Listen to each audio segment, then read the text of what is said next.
Aroma ടിവിയുടെ എല്ലാ മാന്യ ശ്രോതാക്കൾക്കും വേഗം വരുന്ന കർത്താവായ യേശുക്രിസ്തുവിന്റെ ധന്യതിരുനാമത്തിൽ വന്ദനത്തെയും സ്വാഗതത്തെയും അറിയിക്കുന്നു. അനുഗ്രഹീതവും മനോഹരമായ നല്ല നിമിഷങ്ങൾക്കായി നല്ല ദിവസത്തിനായി ഞാൻ കർത്താവിന് സ്തോത്രം ചെയ്യുന്നു. ഇന്ന് നമ്മുടെ ക്ഷണം സ്വീകരിച്ച് നമ്മോടൊപ്പം ജോയിൻ ചെയ്തിരിക്കുന്നത് കർത്താവിൻ്റെ വിലപ്പെട്ട ദാസി സിസ്റ്റർ ആലീസ് പോളാണ്. ദീർഘവർഷങ്ങളായി വടക്കേ ഇന്ത്യയുടെ വിവിധ ഇടങ്ങൾ കർത്താവിന് വേണ്ടി ശക്തമായി ദൈവം ഉപയോഗിച്ചുകൊണ്ടിരിക്കുന്ന കർത്താവിൻ്റെ ദാസിയുടെ ജീവിതാനുഭവങ്ങൾ നമുക്ക് അവർക്ക് ശ്രദ്ധയോടെ പ്രാർത്ഥനയോടെ കേൾക്കാം. ഇപ്പോൾ ബൈബിൾ സ്കൂൾ അധ്യാപികയായി നാഗ്പൂരിലെ കർത്താവിന് വേണ്ടി പ്രയോജനപ്പെട്ടുകൊണ്ടിരിക്കുന്ന ദേവദാസി കടന്നുപോയ തൻ്റെ ഒരുപാട് അനുഭവങ്ങൾ, ഓർമ്മകൾ പ്രേക്ഷകരോടൊപ്പം പങ്കുവയ്ക്കുന്നു. പ്രേക്ഷകർക്ക് ഇതൊരു വേറിട്ട അനുഭവമായി തീരുമെന്ന് ഞാൻ പൂർണ്ണമായി വിശ്വസിക്കുന്നു. നാം എല്ലാവരും ഈ സാക്ഷ്യം കേട്ട ശേഷം ഈ കുടുംബത്തെ ഓർക്കുകയും പ്രാർത്ഥിക്കുകയും ചെയ്യാം. അതുപോലെ തന്നെ നിങ്ങളുടെ വിലയേറിയ അഭിപ്രായങ്ങളും നിർദ്ദേശങ്ങളും കമൻറ്റ് ബോക്സിൽ രേഖപ്പെടുത്താൻ മറക്കരുത്. നിങ്ങളുടെ പ്രിയപ്പെട്ടവർക്ക് ഷെയർ ചെയ്ത് കൊടുക്കുവാനും മറക്കരുത്. നിങ്ങൾക്കൊരു പ്രാർത്ഥനാ വിഷയമുണ്ട്, ഞങ്ങളുമായി ബന്ധപ്പെടുവാൻ നിങ്ങൾ ആഗ്രഹിക്കുന്നെങ്കിൽ സ്ക്രീനിൽ കാണുന്ന വാട്സപ്പ് നമ്പറിൽ ഞങ്ങളെ വിവരം അറിയിക്കാവുന്നതാണ്. ഞങ്ങൾ തീർച്ചയായിട്ടും നിങ്ങളെ മറുപടി തരുന്നതായിരിക്കും. അതുപോലെ തന്നെ സാക്ഷ്യം പറഞ്ഞ പ്രിയപ്പെട്ടവരോടൊപ്പം എല്ലാ തിങ്കളാഴ്ചയും രാത്രി 9 മണി മുതൽ നടക്കുന്ന പ്രാർത്ഥനാ കൂട്ടായ്മയിൽ നിങ്ങൾക്ക് പങ്കുകൊള്ളാവുന്നതാണ്. നാം എല്ലാവരും ശ്രദ്ധയോടെ പ്രാർത്ഥനയോടെ ആയിരിക്കുമ്പോൾ കർത്താവിൻ്റെ വിലപ്പെട്ട ദാസി സിസ്റ്റർ ആലീസ് പോളിനെ തികഞ്ഞ സ്നേഹത്തോടും ആദരവോടുകൂടി അരോമ ടി വി പ്രേക്ഷകരോടൊപ്പം സമയം ചെലവഴിക്കുന്നതിനായിട്ട് ഞങ്ങൾ ക്ഷണിച്ചുകൊള്ളും. Praise the Lord. കർത്താവായ യേശുക്രിസ്തുവിന്റെ ധന്യനാമത്തില് സ്നേഹവന്ദനം. ഈ സാക്ഷ്യം പറയാനായിട്ട് കർത്താവ് എനിക്ക് തന്ന ഈ അവസരത്തെ ഓർത്ത് ഞാൻ ദൈവത്തിന് നന്ദി പറയുന്നു. അരോമ ടി വിയിലേക്ക് എന്നെ ഇൻട്രൊഡ്യൂസ് ചെയ്ത എൻ്റെ പ്രിയപ്പെട്ട സഹോദരി കുടുംബത്തിലെ ഒരംഗമായ മജി ബെനഡിക്റ്റിന് ഞാൻ നന്ദി പറയുന്നു. Pastor Daniel John, aroma T വിയുടെ ഡയറക്ടർ, ഹൃദയപൂർവ്വം ഞാൻ നന്ദി പറയുന്നു. എന്നെ ഈ സാക്ഷ്യത്തിന് പറയാനായിട്ട് ഇൻവൈറ്റ് ചെയ്തതിന്, വിളിച്ചതിന്. അതുപോലെ അരോമ ടി വിയുടെ എല്ലാ പ്രേക്ഷകർക്കും ക്രിസ്തുയേശുവിൻ്റെ ധന്യനാമത്തെ സ്നേഹവന്ദനത്തെ അറിയിക്കുന്നു. ആദ്യമായിട്ട് എൻ്റെ പേര് ആലിസ് പോൾ എന്നാണ്. പോൾ പി ജോസഫ് ആണ് എൻ്റെ ഹസ്ബൻഡിൻ്റെ പേര്. 2 കുഞ്ഞുങ്ങളാണ്. മകള് 20 വയസ്സാകാൻ പോകുന്നു, BA ഫസ്റ്റ് ഇയർ പഠിക്കുന്നു. എനിക്കൊരു മകനുമുണ്ട്, ഡേവിൻ എന്നാണ് പേര്, +2 ആണ് പഠിക്കുന്നത്. ഞാൻ ജനിച്ചു വളർന്നത് കേരളത്തിലെ ഇടുക്കി ജില്ലയിലെ കട്ടപ്പനയ്ക്ക് അടുത്തുള്ള കൃഷ്ണൻകുടി എന്ന ചെറിയൊരു ഗ്രാമത്തിലാണ്. ആ കാലത്ത് അവിടെ ട്രാൻസ്പോർട്ടോ അല്ലെങ്കിൽ വൈദ്യുതിയോ അങ്ങനെയുള്ള യാതൊരു സൗകര്യങ്ങളും ഇല്ലാത്ത ഒരു കുടിയേറ്റ ഗ്രാമത്തിലാണ് ഞാൻ ജനിച്ചു വളർന്നത്. എൻ്റെ മാതാപിതാക്കൾ റാന്നിയിൽ നിന്ന് ഹൈറേഞ്ചിലേക്ക്, അതായത് ഇടുക്കിയിലേക്ക് കുടിയേറി താമസിച്ചവരാണ്. അവര് ഞങ്ങൾ 10 മക്കളാണ്. 6 ആങ്ങളമാരും 3 ചേച്ചിമാരുമാണ് എനിക്കുള്ളത്. കുടിയേറ്റക്കാരുടെ ഒരു എന്താ പറയുക, ആ ഒരു സാഹചര്യത്തിൽ നല്ല ബുദ്ധിമുട്ട് നിറഞ്ഞൊരു കാലഘട്ടമായിരുന്നെങ്കിൽ പോലും സന്തോഷകരമായ ഒരു കുഞ്ഞു ബാല്യമാണ് എനിക്കുണ്ടായിരുന്നത്. പക്ഷെ അത് കുറച്ച് നാളെ ഉണ്ടായിരുന്നുള്ളൂ. 6.5 വയസ്സുള്ളപ്പം എൻ്റെ പിതാവ് പെട്ടെന്ന് ഈ ലോകത്ത് നിന്ന് മാറ്റപ്പെട്ടു. അപ്പോൾ വിദ്യാഭ്യാസവും ജോലിയും ഒന്നും ഇല്ലാത്ത ഒരമ്മ 10 മക്കളായി അങ്ങനെ സ്വന്തം കുടുംബത്തിൽ നിന്നൊക്കെ, ആ കാലത്ത് റാന്നി കട്ടപ്പന എന്ന് പറയുന്നത് ട്രാൻസ്പോർട്ടിൻ്റെ ഒക്കെ ഒരു അഭാവം ഉള്ളത് കൊണ്ട് വളരെ ദൂരത്തിലാണ്, ആരും പെട്ടെന്ന് എത്തിപ്പെട്ടാവുന്ന ഒരു സാഹചര്യത്തിലല്ലായിരുന്നു. അപ്പം അമ്മ ഒറ്റപ്പെട്ടു പോയൊരവസ്ഥയാണ് ഉണ്ടായത്. അപ്പം ഞങ്ങളെ വളർത്താനായിട്ട് വളരെയധികം അമ്മ ബുദ്ധിമുട്ടി. അതിനേക്കാൾ ഉപരിയായിട്ട് എന്നെ സംബന്ധിച്ച്, എനിക്ക് വ്യക്തിപരമായ ജീവിതത്തിൽ എൻ്റെ പിതാവിൻ്റെ മരണം എന്നെ വളരെയധികം ബാധിച്ചു. നമ്മൾ ചിലപ്പോഴൊക്കെ വിചാരിക്കും കുഞ്ഞുങ്ങളാണ്, അവർ പെട്ടെന്ന് മറക്കുമെന്നാണ് വിചാരിക്കുക മിക്കവാറും. പക്ഷേ അങ്ങനെയല്ല. എനിക്ക് 6.5 വയസ്സേ ഉണ്ടായിരുന്നുള്ളൂ എങ്കിലും എൻ്റെ അപ്പൻ്റെ മരണം എന്നിൽ ഏൽപ്പിച്ച ആഘാതവും അല്ലെങ്കിൽ ആ ഒരു മുറിവും അത് ഉണങ്ങാൻ കുറേ സമയമെടുത്തു. എൻ്റെ ഉള്ളിൽ ഒരു വളരെ സന്തോഷകരമായിട്ടുള്ള ഒരു തുള്ളിച്ചാടി അങ്ങനെ ജീവിച്ചിരുന്ന ഒരു കുഞ്ഞ് പെട്ടെന്ന് ഉള്ളിൽ എന്തോ മരിച്ച ഒരവസ്ഥയായിരുന്നു എനിക്ക് പിന്നീട് അനുഭവിക്കേണ്ടി വന്നത്. അപ്പയുടെ മരണത്തിന് ശേഷം 1 വർഷം കഴിഞ്ഞപ്പോൾ എൻ്റെ അമ്മയോട് ആരോ പറഞ്ഞു, ഒരു അനാഥ മന്ദിരമുണ്ട്, അവിടെ പെൺകുട്ടികൾക്ക് വേണ്ടി ഉള്ളതാണ്, അവിടെ മോളെ വിടുവാണെങ്കിൽ അവർ ഡിഗ്രി വരെ പഠിപ്പിക്കും, അങ്ങനെ പറഞ്ഞു കഴിഞ്ഞപ്പോഴത്തേക്കും എൻ്റെ അമ്മ വിചാരിച്ചു നല്ല ഭാവിക്ക് വേണ്ടി, നല്ല വിദ്യാഭ്യാസത്തിന് വേണ്ടിയൊക്കെ ചിന്തിച്ചാണ് എന്നെ അവിടേക്ക് അയച്ചു. എന്നെ സംബന്ധിച്ച് അത് വീണ്ടും ഭയങ്കര ഒരു ഷോക്കിംഗ് പോലെ ആയിരുന്നു. കാരണം ഞാൻ ഓരോ സമയത്തും ചിന്തിച്ചിരുന്നത് എൻ്റെ അപ്പനല്ലേ മരിച്ചുള്ളൂ, അമ്മയുണ്ട്, സഹോദരങ്ങളുണ്ട്, എന്നിട്ടും ഞാൻ ഈ അനാഥയെ പോലെ ആണല്ലോ എന്ന് വിചാരിച്ച് ഓരോ ദിവസവും കരയുമായിരുന്നു. സ്കൂളിൽ പോകാൻ ഇറങ്ങുമ്പോഴും ഒക്കെ എല്ലാ ദിവസവും കരയുമായിരുന്നു, എനിക്ക് എൻ്റെ വീട്ടിൽ തിരിച്ചു പോകണമെന്ന് പറഞ്ഞിട്ട്. അവിടുത്തെ ഒരു നല്ല ഓർമ്മ എന്ന് പറയാനായിട്ട് അവിടെ ഒരു അമ്മ ഉണ്ടായിരുന്നു. അവിടെ കന്യാസ്ത്രീകളുടെ മഠമാണ്. അപ്പോൾ അവിടെ അമ്മ എന്നാണെന്ന് വിളിക്കുക, ലീന ജോസ് എന്ന് പറയുന്ന ഒരു അമ്മ. ആ അമ്മ എല്ലാ ശനിയാഴ്ചയും ഞാൻ ചെറുതായിട്ട് പാട്ട് പാടും. അപ്പോൾ എൻ്റെ പാട്ട് കേൾക്കാൻ ഭയങ്കര ഇഷ്ടമാണ് ആൾക്ക്. അപ്പോൾ ശനിയാഴ്ച ഇങ്ങനെ അവരുടെ മഠത്തിലേക്ക് വിളിച്ചുകൊണ്ട് പോയിട്ട്, അതൊരു സെപ്പറേറ്റ് സ്ഥലമാണ് അവർ താമസിക്കുന്നത്, അവിടെ വിളിച്ചുകൊണ്ട് പോയി വളരെ രഹസ്യമായിട്ടാണ് വിളിച്ചുകൊണ്ട് പോയി എനിക്ക് കടല റോസ്റ്റ് ചെയ്തത്, മുട്ട പുഴുങ്ങിയതൊക്കെ തന്ന് സന്തോഷിപ്പിക്കുമായിരുന്നു. പിന്നെ എൻ്റെ പാട്ടൊക്കെ കേട്ടിട്ട് തിരിച്ചു വിളിക്കുക. അതൊരു നല്ല ഓർമ്മയാണ് എൻ്റെ ആ കാലത്തിലെ. പിന്നെ സബ് ജില്ലാ കലോത്സവത്തിന് എന്നെ പാട്ട് പാടാനുള്ള പദ്യം ചൊല്ലലിനും ഒക്കെയുള്ള ഒരു കോമ്പറ്റീഷന് വേണ്ടി പങ്കെടുപ്പിക്കുകയൊക്കെ ചെയ്തു. ആ ഒരു 6 മാസത്തെ എൻ്റെ നല്ല ഓർമ്മ അതാണ്. 6 മാസം എന്ന് ഞാൻ പറഞ്ഞ് ക്രിസ്തുമസിന് വീട്ടിൽ അവധിക്ക് വന്നു കഴിഞ്ഞിട്ട് പിന്നെ ഞാൻ പോയില്ല തിരിച്ചങ്ങോട്ട്. ഞാൻ പറഞ്ഞു എനിക്ക് വേണ്ട, എനിക്ക് അവിടെ പോകണ്ട, എനിക്ക് എൻ്റെ അമ്മയുടെയും സഹോദരങ്ങളുടെയും കൂടെ ജീവിച്ചാൽ മതി എന്ന് വാശി പിടിച്ച് ഞാൻ തിരികെ അങ്ങോട്ട് പോയില്ല. അവിടെ നിന്ന് എന്നെ വിളിച്ചു പറഞ്ഞു ജില്ലാ കലോത്സവത്തിൽ പങ്കെടുക്കാം, പിന്നെ ഈ ഉപജില്ലാ കലോത്സവത്തിൽ കിട്ടിയ ഗിഫ്റ്റെങ്കിലും വാങ്ങിച്ചിട്ട് പോകണം എന്നൊക്കെ പറഞ്ഞു. ഞാൻ പേടിച്ചിട്ട് അങ്ങോട്ട് തിരിച്ചു പോയില്ല. അപ്പോൾ അതാണ് എൻ്റെ കുട്ടിക്കാലത്തെ ഒരു അനുഭവം. അപ്പയുടെ വേർപാട് എനിക്ക് ഭയങ്കരമായിട്ട് എന്നെ സ്വാധീനിച്ചു എന്ന് ഞാൻ പറഞ്ഞല്ലോ, വളരെ നെഗറ്റീവായിട്ട്. അപ്പം ഞാൻ വളരെ ഗ്ലൂമി ആയിപ്പോയി. അധികാരോട് സംസാരിക്കില്ല, എനിക്ക് കൂട്ടുകാരില്ല. എൻ്റെ കൂട്ടുകാരെന്ന് പറയുന്നത് എൻ്റെ സഹോദരന്മാർ തന്നെയാണ്. അതായത് എൻ്റെ നേരെയുള്ള നേരെ മൂത്തത് പിന്നെ 4 ആങ്ങളമാരാണ്. അവരുടെ കൂടെയാണ് ഞാൻ കളി ചിരി, എൻ്റെ ലോകം അവരായിരുന്നു. എൻ്റെ അമ്മ ഏലക്ക എടുക്കാൻ അങ്ങനെയുള്ള ചെറിയ ചെറിയ പണികൾ ചെയ്തിട്ടാണ് ഞങ്ങളെ വളർത്താൻ ശ്രമിച്ചതുമൊക്കെ. മൂത്ത ചേച്ചിമാരൊക്കെ ചെറിയ ചെറിയ ജോലികൾക്കൊക്കെ പോയി തുടങ്ങി. പുറത്ത് മൂത്ത സഹോദരനും മറ്റൊരു സ്ഥലത്തിലായിരുന്നു. അങ്ങനെ ഞങ്ങളുടെ ലൈഫ് അതുപോലെ മുന്നോട്ട് പോയിക്കൊണ്ടിരിക്കുക. എനിക്ക് 8 വയസ്സുള്ള സമയത്താണ് വളരെ സങ്കടപ്പെട്ട് വീട്ടിൽ എന്തെങ്കിലും ബുദ്ധിമുട്ടുണ്ടെങ്കിൽ ഞാൻ ഉടനെ അപ്പനെ ഓർക്കും. എൻ്റെ അപ്പനുണ്ടെങ്കിൽ ഇങ്ങനെ ആവില്ലായിരുന്നല്ലോ എന്നുള്ള ഒരു ചിന്ത വരും. അങ്ങനെ ഒരിക്കൽ ഞാൻ IPC ചർച്ചിൽ സൺഡേ സ്കൂൾ പഠിപ്പിക്കുന്ന എൻ്റെ അതേ പേരുള്ള ഒരു ചേച്ചി, ആ ചേച്ചി എന്നോട് പറഞ്ഞു, മോനെ നിന്റെ അപ്പനേക്കാൾ അധികം യേശുപ്പച്ചൻ നിന്നെ സ്നേഹിക്കുന്നുണ്ടെന്ന് പറഞ്ഞു. അത് ഞാൻ ആദ്യമായി കേൾക്കുന്ന സുവിശേഷമാണത്. നിന്റെ അപ്പനേക്കാൾ അധികം യേശുപ്പച്ചൻ നിന്നെ സ്നേഹിക്കും. ആ ഒരു കേട്ട ആ ഒരു സെന്റൻസ് എന്ന് പറയുന്നത് എൻ്റെ ജീവിതത്തെ എത്രമാത്രം സ്വാധീനിക്കും, എത്രമാത്രം എന്നെ മാറ്റിമറിക്കുമെന്ന് ആ ടീച്ചറിനോ എനിക്കോ ഒരുപക്ഷെ അന്ന് അതിൻ്റെ ആഴം മനസ്സിലായിരുന്നില്ല. പക്ഷെ ആ കുഞ്ഞ് 8 വയസ്സെന്ന് പറയുമ്പോൾ അധികം പ്രായമില്ലല്ലോ, ആ കുഞ്ഞ് പ്രായത്തിൽ കേട്ട ആ ഒരു സുവിശേഷത്തിൻ്റെ പുറകെ, അല്ലെങ്കിൽ ആ ഒരു അറിവിൻ്റെ പുറകെയാണ് വിശ്വാസത്തിലുള്ള എൻ്റെ യാത്ര തുടങ്ങിയത്. എൻ്റെ അപ്പനും അമ്മയും മാർത്തോമാക്കാരായിരുന്നു, മാർത്തോമ വിശ്വാസത്തിൽ നിന്നാണ്. പക്ഷെ അവിടെ ആയിരിക്കുമ്പോൾ തന്നെ എൻ്റെ അമ്മ സ്നാനപ്പെട്ടതുമാണ്.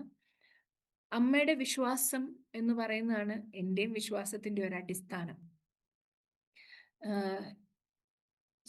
IPCയുടെ സൺഡേ സ്കൂളിൽ പോയി തുടങ്ങി. ഈ യേശുവിനെ അറിയണം, എൻ്റെ അപ്പനേക്കാൾ അധികം എന്നെ സ്നേഹിക്കുന്ന ഇതാരാണ് എന്നറിയണം. അങ്ങനെ സൺഡേ സ്കൂളിൽ പോയി തുടങ്ങി. പിന്നീട് അങ്ങോട്ട് PYPയിലൊക്കെ വളരെ സജീവമായിട്ട് മുന്നോട്ട് പോകുന്നുണ്ട്.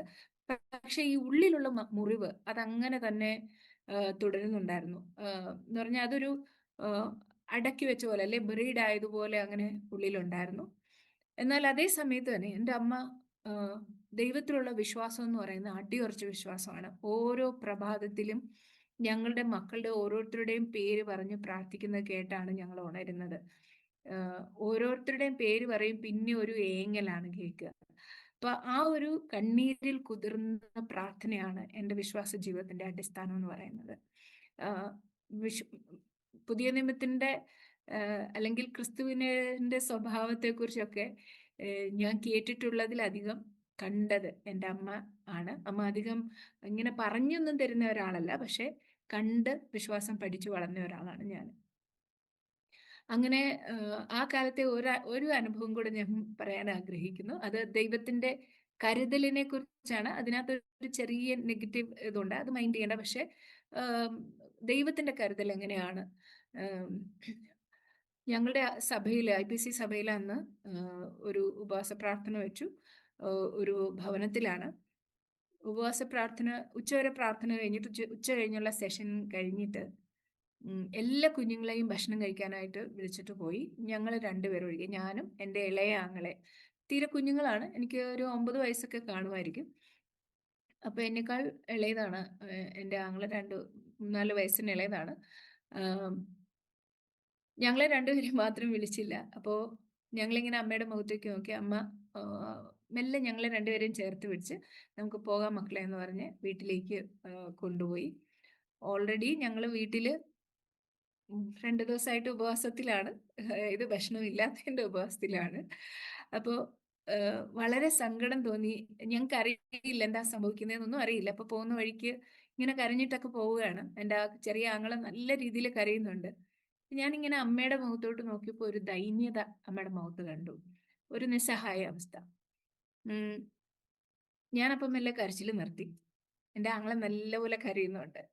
അങ്ങനെ പോയി വീടെത്താറായ ഒരു സ്ഥലത്തെത്തിയപ്പോൾ അവിടെ ഇച്ചിരി ഒരു കയറ്റം കയറി പോകുന്ന ഒരു സ്ഥലമാണ്. കയ്യാലയിൽ ഒരു വാഴ ഒടിഞ്ഞ് കിടക്കുന്നു. കാറ്റുണ്ടായിരുന്നു തലേ ദിവസം. അപ്പോൾ അതിൻ്റെ ഉടമസ്ഥനാണെങ്കിൽ ആ പറമ്പിലേക്ക് ആരും നോക്കിയാൽ പോലും ദേഷ്യപ്പെടുന്ന ഒരാളാണ്. അദ്ദേഹം വീടിൻ്റെ മുറ്റത്ത് ഇറങ്ങി നിൽപ്പുണ്ട്. എൻ്റെ അമ്മയോട് ചോദിച്ചു, എന്താ കുഞ്ഞുങ്ങൾ കരയുന്നേ എന്ന് ചോദിച്ചു. അമ്മ ഒന്നുമില്ല ഇങ്ങനെ പറഞ്ഞിട്ട് മുന്നോട്ട് പോയപ്പോഴാണ് ഈ വാഴ ഒടിഞ്ഞ് നോക്കുമ്പോൾ തീരെ പിഞ്ചായിട്ടുള്ള, എന്ന് പറഞ്ഞാൽ ഒട്ടും പാകമാകാത്ത വാഴക്കൊലയാണ്. പക്ഷെ അതിൽ 2 പടല പഴുത്ത് നിൽപ്പുണ്ട്. എൻ്റെ അമ്മ തിരിഞ്ഞ് ഈ ഉടമസ്ഥനെ ഒന്ന് നോക്കി. അദ്ദേഹം ഒന്നും പറഞ്ഞില്ല, അമ്മ ഒന്നും പറഞ്ഞില്ല. അതിൽ നിന്ന് ഇങ്ങനെ ഓരോന്ന് ഇരിഞ്ഞ് ഞങ്ങൾക്ക് തന്നു. 2 പേർക്കും മാറി മാറി തന്നു. അവസാനം അമ്മ ഇത് പഴുത്തതാണെങ്കിലും മൂപ്പെത്തിയിട്ടില്ലല്ലോ, അപ്പൊ മധുരം ഉണ്ടോ എന്ന് അറിയാനായിട്ട് ഒരെണ്ണം അമ്മ കഴിച്ചു. ഞങ്ങൾക്ക് മതിയെന്ന് പറഞ്ഞപ്പോൾ ഞാൻ എൻ്റെ ലൈഫിൽ, എൻ്റെ അമ്മയും പറയും, പിന്നെ അത്രയും മധുരമുള്ള വാഴപ്പഴം കഴിച്ചിട്ടില്ല എന്നുള്ളത്. അങ്ങനെ മുന്നോട്ട് പോകുന്ന സമയത്ത് അമ്മ പറഞ്ഞു, യേശുപ്പച്ചി നമ്മളെ കരുതുന്ന വിധം അതെങ്ങനെയാണെന്നൊന്നും പറയാൻ പറ്റത്തില്ല, പക്ഷെ കരുതും. അങ്ങനെ ഓരോ വിശ്വാസത്തിന്റെ ബാലപാഠങ്ങളും ഓരോരോ അനുഭവങ്ങളിലൂടെ ഞങ്ങൾക്ക് അമ്മ പറഞ്ഞു തരും. ചിലപ്പോൾ പറഞ്ഞു തരും, ചിലപ്പോൾ കണ്ടു പഠിക്കും. ഇങ്ങനെയൊക്കെ മുന്നോട്ട് പോവുക. 12 വയസ്സുള്ളപ്പോൾ ഞാൻ പറഞ്ഞു എനിക്ക് സ്നാനപ്പെടണമെന്ന് പറഞ്ഞു. ചർച്ചിൽ എല്ലാ ആഴ്ചയിലും പോകുന്നുണ്ട്. വചനം കേൾക്കുന്ന വളരെ ആഗ്രഹത്തോടെയാണ് ആ ഒരു പ്രായത്തിൽ ഞാൻ വചനം കേൾക്കാൻ വേണ്ടി ഇരിക്കുന്നത്. മനസ്സിലാകുന്ന ഒക്കെ അബ്സോർവ് ചെയ്ത് പാട്ട് എനിക്ക് ഭയങ്കര ഇഷ്ടമാണ്. ഓരോ പാട്ടും ഇങ്ങനെ കേട്ട് അതിൽ നിന്ന് വിശ്വാസത്തിന്റെ പാഠങ്ങൾ പഠിക്കും. അതുപോലെ തന്നെ എന്തെങ്കിലും പ്രതിസന്ധികൾ അല്ലെങ്കിൽ വീട്ടിലെ ഇല്ലായ്മ അങ്ങനെയൊക്കെ വരുമ്പോൾ എൻ്റെ അമ്മ മുറ്റത്തിറങ്ങി അവിടെ ഇരിക്കുന്ന ഒരു സ്ഥലമുണ്ട്. ആ സ്ഥലത്ത് ഇരുന്നിട്ട് ഇങ്ങനെ ആകാശത്തേക്ക് നോക്കി കുറേ പാട്ടുകൾ പാടാറുണ്ട്. ആ പാട്ടുകളൊക്കെ ഓരോ ഓർമ്മയാണ്. ഇന്നും എൻ്റെ ജീവിതത്തിൽ പ്രതിസന്ധി ഘട്ടങ്ങൾ വരുമ്പോൾ ആ കൃഷ്ണൻകുടിയിലെ ആ വീട്ടിലേക്കും അമ്മയുടെ ആ പാട്ട് പാടുന്ന ആ ഒരു ഇതിലേക്ക് എന്നെ തിരിച്ചു കൊണ്ടുപോകുമ്പോൾ വല്ലാതെ എന്നെ വിശ്വാസത്തിൽ ഉറപ്പിക്കുന്ന കാര്യങ്ങളാണ്. എൻ്റെ ദൈവം മഹത്വത്തിൽ ആർദ്രവാനായി ജീവിക്കുന്നു. എൻ്റെ ദൈവം സ്വർഗസിംഹാസനം. ഈ പാട്ടുകളൊക്കെ വിശ്വാസത്തിൽ അടിത്തറയിട്ട പാട്ടുകളാണ്. 14 വയസ്സുള്ളപ്പോഴാണ് ഞാൻ 12 വയസ്സുള്ളപ്പം ഞാൻ സ്നാനപ്പെടണമെന്ന് പറഞ്ഞു. എൻ്റെ അമ്മ പറഞ്ഞു, ഇപ്പോഴേ വേണ്ട, കുറച്ച് അറിവാകട്ടെ, സ്നാനമൊക്കെ എന്താണെന്നും അതൊക്കെ പഠിച്ച് നല്ല അറിവായിട്ട് സ്നാനപ്പെട്ടാൽ മതിയെന്ന് പറഞ്ഞു. അപ്പോൾ ആ കാലത്തൊക്കെ എല്ലാവരും 12-13 വയസ്സാകുമ്പോൾ സ്നാനപ്പെടാറുണ്ട്. അപ്പം എൻ്റെ കൂട്ടുകാരൊക്കെ സ്നാനപ്പെട്ടു. അപ്പോൾ എനിക്ക് ഭയങ്കര ആഗ്രഹമാണ് ഇത്. ആ കാലത്തൊക്കെ പ്രശ്നങ്ങളൊന്നും ഇല്ലല്ലോ. വലിയ കുളത്തിൽ ഇങ്ങനെ ജാഥയായിട്ടൊക്കെ പോയി കുളത്തിൽ സ്നാനപ്പെടുന്ന ഒരു കാഴ്ചയാണ്. അപ്പോൾ എനിക്ക് ഭയങ്കര ആഗ്രഹമാണ്. കുറേ കരയുമൊക്കെ ചെയ്തു സ്നാനപ്പെടാൻ വേണ്ടിയിട്ട്. അമ്മ പറഞ്ഞു കുറച്ച് കഴിയട്ടെ. അങ്ങനെ 14 വയസ്സുള്ളപ്പം ഞങ്ങളുടെ ചർച്ചിൽ ഒരു 7 ദിവസത്തെ ഉപവാസ പ്രാർത്ഥന വെച്ചു. 7 ദിവസത്തെ ഉപവാസ പ്രാർത്ഥനയിൽ അവസാനത്തെ 3 ദിവസം ഞാൻ ഉപവാസം എടുത്തു. അമ്മയോട് പറഞ്ഞു എനിക്ക് ഈ പ്രാവശ്യം സ്നാനപ്പെട്ടേ മതിയാകുള്ളൂ. അങ്ങനെ പെർമിഷൻ തന്നു. ഞാൻ കർത്താവിനോട് പ്രാർത്ഥിച്ചു. ദൈവമേ, എനിക്ക് സ്നാനപ്പെടുന്ന ദിവസം തന്നെ എനിക്ക് അഭിഷേകം തരണമേ, അഭിഷേകം പ്രാപിക്കാനായിട്ട് കൃപ തരണമേ എന്ന് പറഞ്ഞ് പ്രാർത്ഥിച്ചു. 1998 ഒക്ടോബർ 8-ാം തീയതിയാണ് ഞാൻ സ്നാനപ്പെടുന്നത്. ഉച്ചയായപ്പോൾ, ഒരു ശനിയാഴ്ച ഉച്ചയാകുമ്പോഴാണ് സ്നാനപ്പെടുന്നത്. അതേ ദിവസം വൈകുന്നേരത്തെ ഞങ്ങളുടെ ആരാധനയിൽ കർത്താവ് എന്നെ പരിശുദ്ധാത്മാഭിഷേകത്താൽ നിറയ്ക്കുവാൻ ഇടയായി. അതേ സമയത്ത് ഞാൻ 10ാം ക്ലാസ്സിൽ പഠിച്ചുകൊണ്ടിരിക്കുന്ന സമയത്താണ്. പിന്നെ 10ാം ക്ലാസ് കഴിഞ്ഞു. ആ വർഷം തന്നെ ഞങ്ങളുടെ ചർച്ചിലുള്ള ഒരു ചേച്ചി, ആ ചേച്ചി ആദ്യമായിട്ട് എന്നോട് പ്രൊഫസി പറഞ്ഞു, കർത്താവിൻ്റെ വേലയ്ക്ക് വേണ്ടി നിന്നെ കണ്ടിരിക്കുന്നു എന്നുള്ളത്. അപ്പോൾ അത് ഭയങ്കര തമാശയായിട്ടാണ് ഞാൻ ആദ്യം അതിനെ കേട്ടത്. ഞാൻ വിചാരിച്ചു ഒരുപക്ഷെ പഠിക്കാനൊന്നും ഞാൻ വലിയ കഴിവുള്ള ആളൊന്നും ആയിരുന്നില്ല. അപ്പോൾ ഒരുപക്ഷെ ഞങ്ങളുടെ സാഹചര്യങ്ങളൊക്കെ കൊണ്ടായിരിക്കും പഠനം എനിക്കൊരു ഇമ്പോർട്ടൻ്റ് ആയിട്ട് തോന്നിയിട്ടേ ഇല്ലായിരുന്നു. അപ്പോൾ അതിന് അത്രയും തന്നെ പഠിക്കത്തുള്ളായിരുന്നു. അപ്പോൾ ഞാൻ വിചാരിച്ചു ഇനി അധികം പഠിക്കത്തൊന്നുമില്ല. അക്കാലത്തൊക്കെ പഠിക്കാത്ത ആളുകളാണ് അധികവും സുശേഷ വേലയ്ക്ക് പോയിക്കൊണ്ടിരുന്നത്. അപ്പോൾ അതൊക്കെ വിചാരിച്ചിട്ട് വെറുതെ പറഞ്ഞായിരിക്കും എന്നുള്ള ആ ഒരു തമാശ ഭാവത്തിലേ ഞാൻ എടുത്തുള്ളൂ. ഞാൻ ഒരിക്കലും അതിനുള്ള ഒരാളല്ല എന്ന് ഞാൻ ഉറച്ചു വിശ്വസിച്ചിരുന്നു. എൻ്റെ ആഗ്രഹം പ്രീ ഡിഗ്രി കഴിഞ്ഞിട്ട് നഴ്സിംഗ് പഠിക്കാൻ പോകണം, എൻ്റെ അമ്മയെ സപ്പോർട്ട് ചെയ്യണം എന്നുള്ള ഒറ്റ ഒരു ആഗ്രഹം എനിക്കുണ്ടായിരുന്നുള്ളൂ. അങ്ങനെ ചർച്ചിൽ പോകും. കർത്താവിനോടുള്ള സ്നേഹം ഇങ്ങനെ ഉള്ളിൽ വർദ്ധിച്ചു വരുന്നുണ്ട്. അതേ സമയം തന്നെ ഞാൻ പറഞ്ഞല്ലോ, എൻ്റെ സഹോദരന്മാരോട് കൂടെയാണ് ഞാൻ വളർന്നത്. അപ്പോൾ അതിൻ്റെ ആവശ്യത്തിനുള്ള കുരുത്തക്കേടുകളൊക്കെ ഉണ്ടായിരുന്നു. അവരുടെ കൂടെ അവരൊക്കെ എന്തൊക്കെ ചെയ്യുന്നു അതൊക്കെ ചെയ്യാനും ഒക്കെ ഉള്ളത്. അപ്പോൾ അമ്മ ഇങ്ങനെ ഓരോ കാര്യങ്ങൾ പറയുമ്പോൾ ഈ പെൺകുട്ടികൾ അങ്ങനെ ചെയ്യരുത്, ഇങ്ങനെ ചെയ്യരുത് എന്നൊക്കെ പറയുമ്പോൾ എൻ്റെ ഉള്ളിൽ ഞാൻ ഇങ്ങനെ ചോദിക്കുമായിരുന്നു, വൈ നോട്ട്, എന്തുകൊണ്ട് ആണ് പെൺകുട്ടികളാണെങ്കിൽ എന്താ, മീൻസ് ഇങ്ങനെ ചെയ്താൽ എന്താന്നുള്ള ഒരു ചോദ്യം എൻ്റെ ഉള്ളിലുണ്ടായിരുന്നു. ഞാനിത് പറയുന്നതിന് ഒരു ഉദ്ദേശമുണ്ട്, അതുകൊണ്ടാണ് ഇത് പറയുന്നത്. അപ്പൊ എപ്പോഴും ഇങ്ങനെ ഒരു ചോദ്യം എൻ്റെ മനസ്സിലുണ്ടായിരുന്നു, എനിക്ക് എന്തുകൊണ്ട് അത് ചെയ്യാൻ പാടില്ല, എനിക്ക് എന്തുകൊണ്ടാണ് ഞാൻ ഒരു പെൺകുട്ടി ആയതുകൊണ്ട് മാത്രം അങ്ങനെ ചെയ്യാൻ പാടില്ലാത്ത. ഇതൊക്കെ ഉണ്ടായിരുന്നെങ്കിൽ പോലും പുറമേ ഞാൻ ഭയങ്കര ഇൻസെക്യൂർ ആയിരുന്നു, ഭയങ്കര കോംപ്ലക്സ് ഉള്ളവര്. പ്രത്യേകിച്ച് അപ്പൻ്റെ മരണവും അത് ഓർഫനേജിൽ പോയിട്ടുള്ള എൻ്റെ ലൈഫും എല്ലാം ഒരു രീതിയിൽ എൻ്റെ പേഴ്സണാലിറ്റി, എൻ്റെ ഐഡന്റിറ്റിയെ തകർത്ത് കളഞ്ഞു. ഐഡന്റിറ്റി ക്രൈസിസ് എന്ന് പറയുന്നത് ഭയങ്കരമായിരുന്നു. എനിക്ക് ആരെങ്കിലും ഫ്രണ്ട്ഷിപ്പ് കൂടാനൊക്കെ ഭയങ്കര ബുദ്ധിമുട്ടായിരുന്നു. സ്കൂളിൽ പോകുന്നതൊക്കെ തനിയാണ്. അങ്ങനെ കൂട്ടുകൂടി അല്ലെങ്കിൽ സ്കൂളിൽ ചെന്നാലും ഒരു കൂട്ട്, ഇതൊക്കെ എന്നെ സംബന്ധിച്ച് അന്യമായിട്ടുള്ള ഒരു കാര്യമായിരുന്നു. ആരോടെങ്കിലും മിണ്ടാൻ എനിക്ക് പേടിയാണ്. ഒന്നിലധികം ആൾക്കാരോട് ഒരുമിച്ച് നിന്നാൽ മിണ്ടാൻ പേടിയാണ്. അങ്ങനെ വളരെ ഇൻസെക്യൂർ ആയിട്ടാണ് ഞാൻ വളർന്നത്. ഒരു സൈഡിൽ കർത്താവിനോടുള്ള സ്നേഹവും ചർച്ചിൽ പോവുകയും ഈ കാര്യങ്ങളിലൊക്കെ ആക്റ്റീവായിട്ട് പാർട്ടിസിപ്പേറ്റ് ചെയ്യുകയും, മറു സൈഡിൽ എൻ്റെ ഈ വ്യക്തിത്വം ഇങ്ങനെ ഈ ഒരു രീതിയിലാണ് മുമ്പോട്ട് പോയിക്കൊണ്ടിരുന്നത്. എന്നാൽ 17ാമത്തെ വയസ്സിൽ ഞാൻ പ്രീ ഡിഗ്രിക്ക് പഠിച്ചുകൊണ്ടിരിക്കുന്ന സമയത്താണ് ഞങ്ങളുടെ ചർച്ചിലെ ഒരു വീട്ടിൽ ഒരു ഉപവാസ പ്രാർത്ഥന നടക്കുന്ന സമയത്ത് അവിടെ ഒരു ദേവദാസൻ വന്നു. അദ്ദേഹം ആദ്യമായിട്ടാണ് ഞങ്ങളുടെ സഭയിൽ വന്നത്. അതിനുശേഷം ഞാൻ അദ്ദേഹത്തെ ഇന്നുവരെ കണ്ടിട്ടുമില്ല. അദ്ദേഹം വചന വെളിപ്പാട് പറയുന്ന ആളാണ്. അങ്ങനെ അല്ലാതെ എല്ലാവരുടെയും തലയിൽ കൈവച്ച് ഇങ്ങനെ പ്രൊഫസി പറയുന്ന ഒരാളല്ല. പക്ഷേ അന്ന് ഏറ്റവും മുന്നിലിരുന്ന നിരയിൽ തന്നെയാണ് ഞാനും ഇരുന്നത്. അദ്ദേഹം എല്ലാവരോടും പ്രാർത്ഥിക്കാൻ പറഞ്ഞു, വചനത്തിലേക്ക് പോകുന്നതിന് മുന്നേ പ്രാർത്ഥിക്കാൻ പറഞ്ഞു. അങ്ങനെ പ്രാർത്ഥിച്ചുകൊണ്ടിരിക്കുമ്പോൾ എൻ്റെ തലയിൽ ഇങ്ങനെ ജസ്റ്റ് ഒന്ന് ടച്ച് ചെയ്തിട്ട് പറഞ്ഞു, കർത്താവിൻ്റെ വേലയ്ക്ക് വേണ്ടിയുള്ള വിളി കേട്ടിട്ടും അത് അനുസരിക്കാതെ, റെസ്പോണ്ട് ചെയ്യാതെ മറുതലിച്ച് നീയിരിക്കുന്നുണ്ട്. പക്ഷേ കർത്താവിൻ്റെ വേലയ്ക്ക് വേണ്ടിയുള്ള വിളി സ്വീകരിച്ച് സമർപ്പിച്ചു കഴിഞ്ഞാൽ ദൈവം നിന്നെ മാനിക്കും, ദേശത്ത് ദെബോരയെ പോലെ ദൈവം ഉയർത്തും എന്നൊക്കെ പറഞ്ഞു കഴിഞ്ഞപ്പോൾ, ഇപ്പം ഈ 14ാമത്തെ വയസ്സിൽ ഇങ്ങനെ ഒരു കാര്യം കേട്ടത് എനിക്കും അന്ന് പറഞ്ഞ ആ ചേച്ചിക്കും സഭയിൽ ആർക്കെങ്കിലും ഓർമ്മയുണ്ടോ എന്ന് തന്നെ എനിക്കറിയില്ല. ഇതാരോ ആർക്കും അറിയാത്ത കാര്യമാണ്. എൻ്റെ അമ്മയ്ക്കൊന്നും അറിയില്ല. ആ മീറ്റിങ്ങിൽ അമ്മയില്ലായിരുന്നു. പക്ഷെ ഈ ദേവദാസൻ ഇങ്ങനെ പറഞ്ഞു കഴിഞ്ഞപ്പോൾ അതെനിക്ക് ഭയങ്കരമായിട്ട് എന്നെ കൺവിക്ട് ചെയ്യുന്ന പോലെ തോന്നി. എൻ്റെ ഉള്ളിൽ, എൻ്റെ ഹൃദയത്തിൽ ഇടപെടുന്ന പോലെ തോന്നി. എനിക്ക് ഇനി അത് റെസിസ്റ്റ് ചെയ്യാൻ പറ്റാത്ത ഒരവസ്ഥ. വളരെ കണ്ണുനീരോടെ ഞാൻ ദൈവസന്നിധിയിൽ അപ്പം തന്നെ എഴുന്നേറ്റ് നിന്ന് സമർപ്പിച്ചു. ഞാൻ ദൈവത്തിൻ്റെ ഹിതപ്രകാരം കർത്താവ് എന്നെക്കുറിച്ച് എന്താഗ്രഹിക്കുന്നു അതാവാൻ ഞാൻ സമർപ്പിക്കുന്നു എന്നൊക്കെ പറഞ്ഞ് ഞാൻ സമർപ്പിച്ചു, പ്രാർത്ഥിച്ചു. ആ ദേവദാസനും എനിക്ക് വേണ്ടി പ്രാർത്ഥിച്ചു. അന്ന് ഓർമ്മിക്കേണ്ടത്, ആ കാലത്തൊന്നും പെൺകുട്ടികൾ അങ്ങനെ സുവിശേഷ വേലയ്ക്ക് അധികം പോയിരുന്ന ഒരു സമയമല്ല. നാട്ടിലാണേലും പെൺകുട്ടികളെ ബൈബിൾ കോളേജിൽ പഠിപ്പിക്കുന്നത് വളരെ എനിക്ക് തോന്നുന്നു 1-2 സ്ഥാപനങ്ങളേ ഉള്ളൂ. വളരെ കുറച്ച് ആൾക്കാരാണ് അങ്ങനെ കർത്താവിൻ്റെ വേലയ്ക്ക് വേണ്ടി ഇറങ്ങുന്നത്. അപ്പൊ അതുകൊണ്ട് തന്നെ എനിക്ക് ഭയങ്കര എന്താ പറയുക, സംശയങ്ങളായിരുന്നു. എന്താണ് ചെയ്യുക? ഇങ്ങനെ ഒരു ബാക്ക്ഗ്രൗണ്ട് എന്നെ മുന്നോട്ട് ഉത്സാഹിപ്പിക്കാനോ അല്ലെങ്കിൽ കൊണ്ടുപോകാനോ അത്തരത്തിലുള്ള യാതൊരു പ്രോത്സാഹനവും ലഭിക്കുന്ന ഒരു ബാക്ക്ഗ്രൗണ്ടിൽ നിന്നല്ല. ഈ വിളിയും കൊണ്ട് ഞാൻ എന്ത് ചെയ്യും എന്നുള്ള ചിന്തയുമുണ്ട്. അതിനുശേഷം ഞാൻ വീട്ടിൽ ചെന്നു. വീട്ടിൽ ചെന്നിട്ട് ഞാൻ ആരോടും പറഞ്ഞില്ല, എൻ്റെ അമ്മയോടും പറഞ്ഞില്ല. എൻ്റെ അപ്പ മരിച്ചു കഴിഞ്ഞതിന് ശേഷം എൻ്റെ സഹോദരങ്ങൾ ചിലരൊക്കെ ചർച്ചിൽ വരുമെന്ന് പറഞ്ഞാലും ആ സമയത്ത് ആങ്ങളമാരാരും വിശ്വാസത്തിലല്ല. ചേച്ചിമാർ രണ്ടുപേരും വിശ്വാസത്തിലല്ല.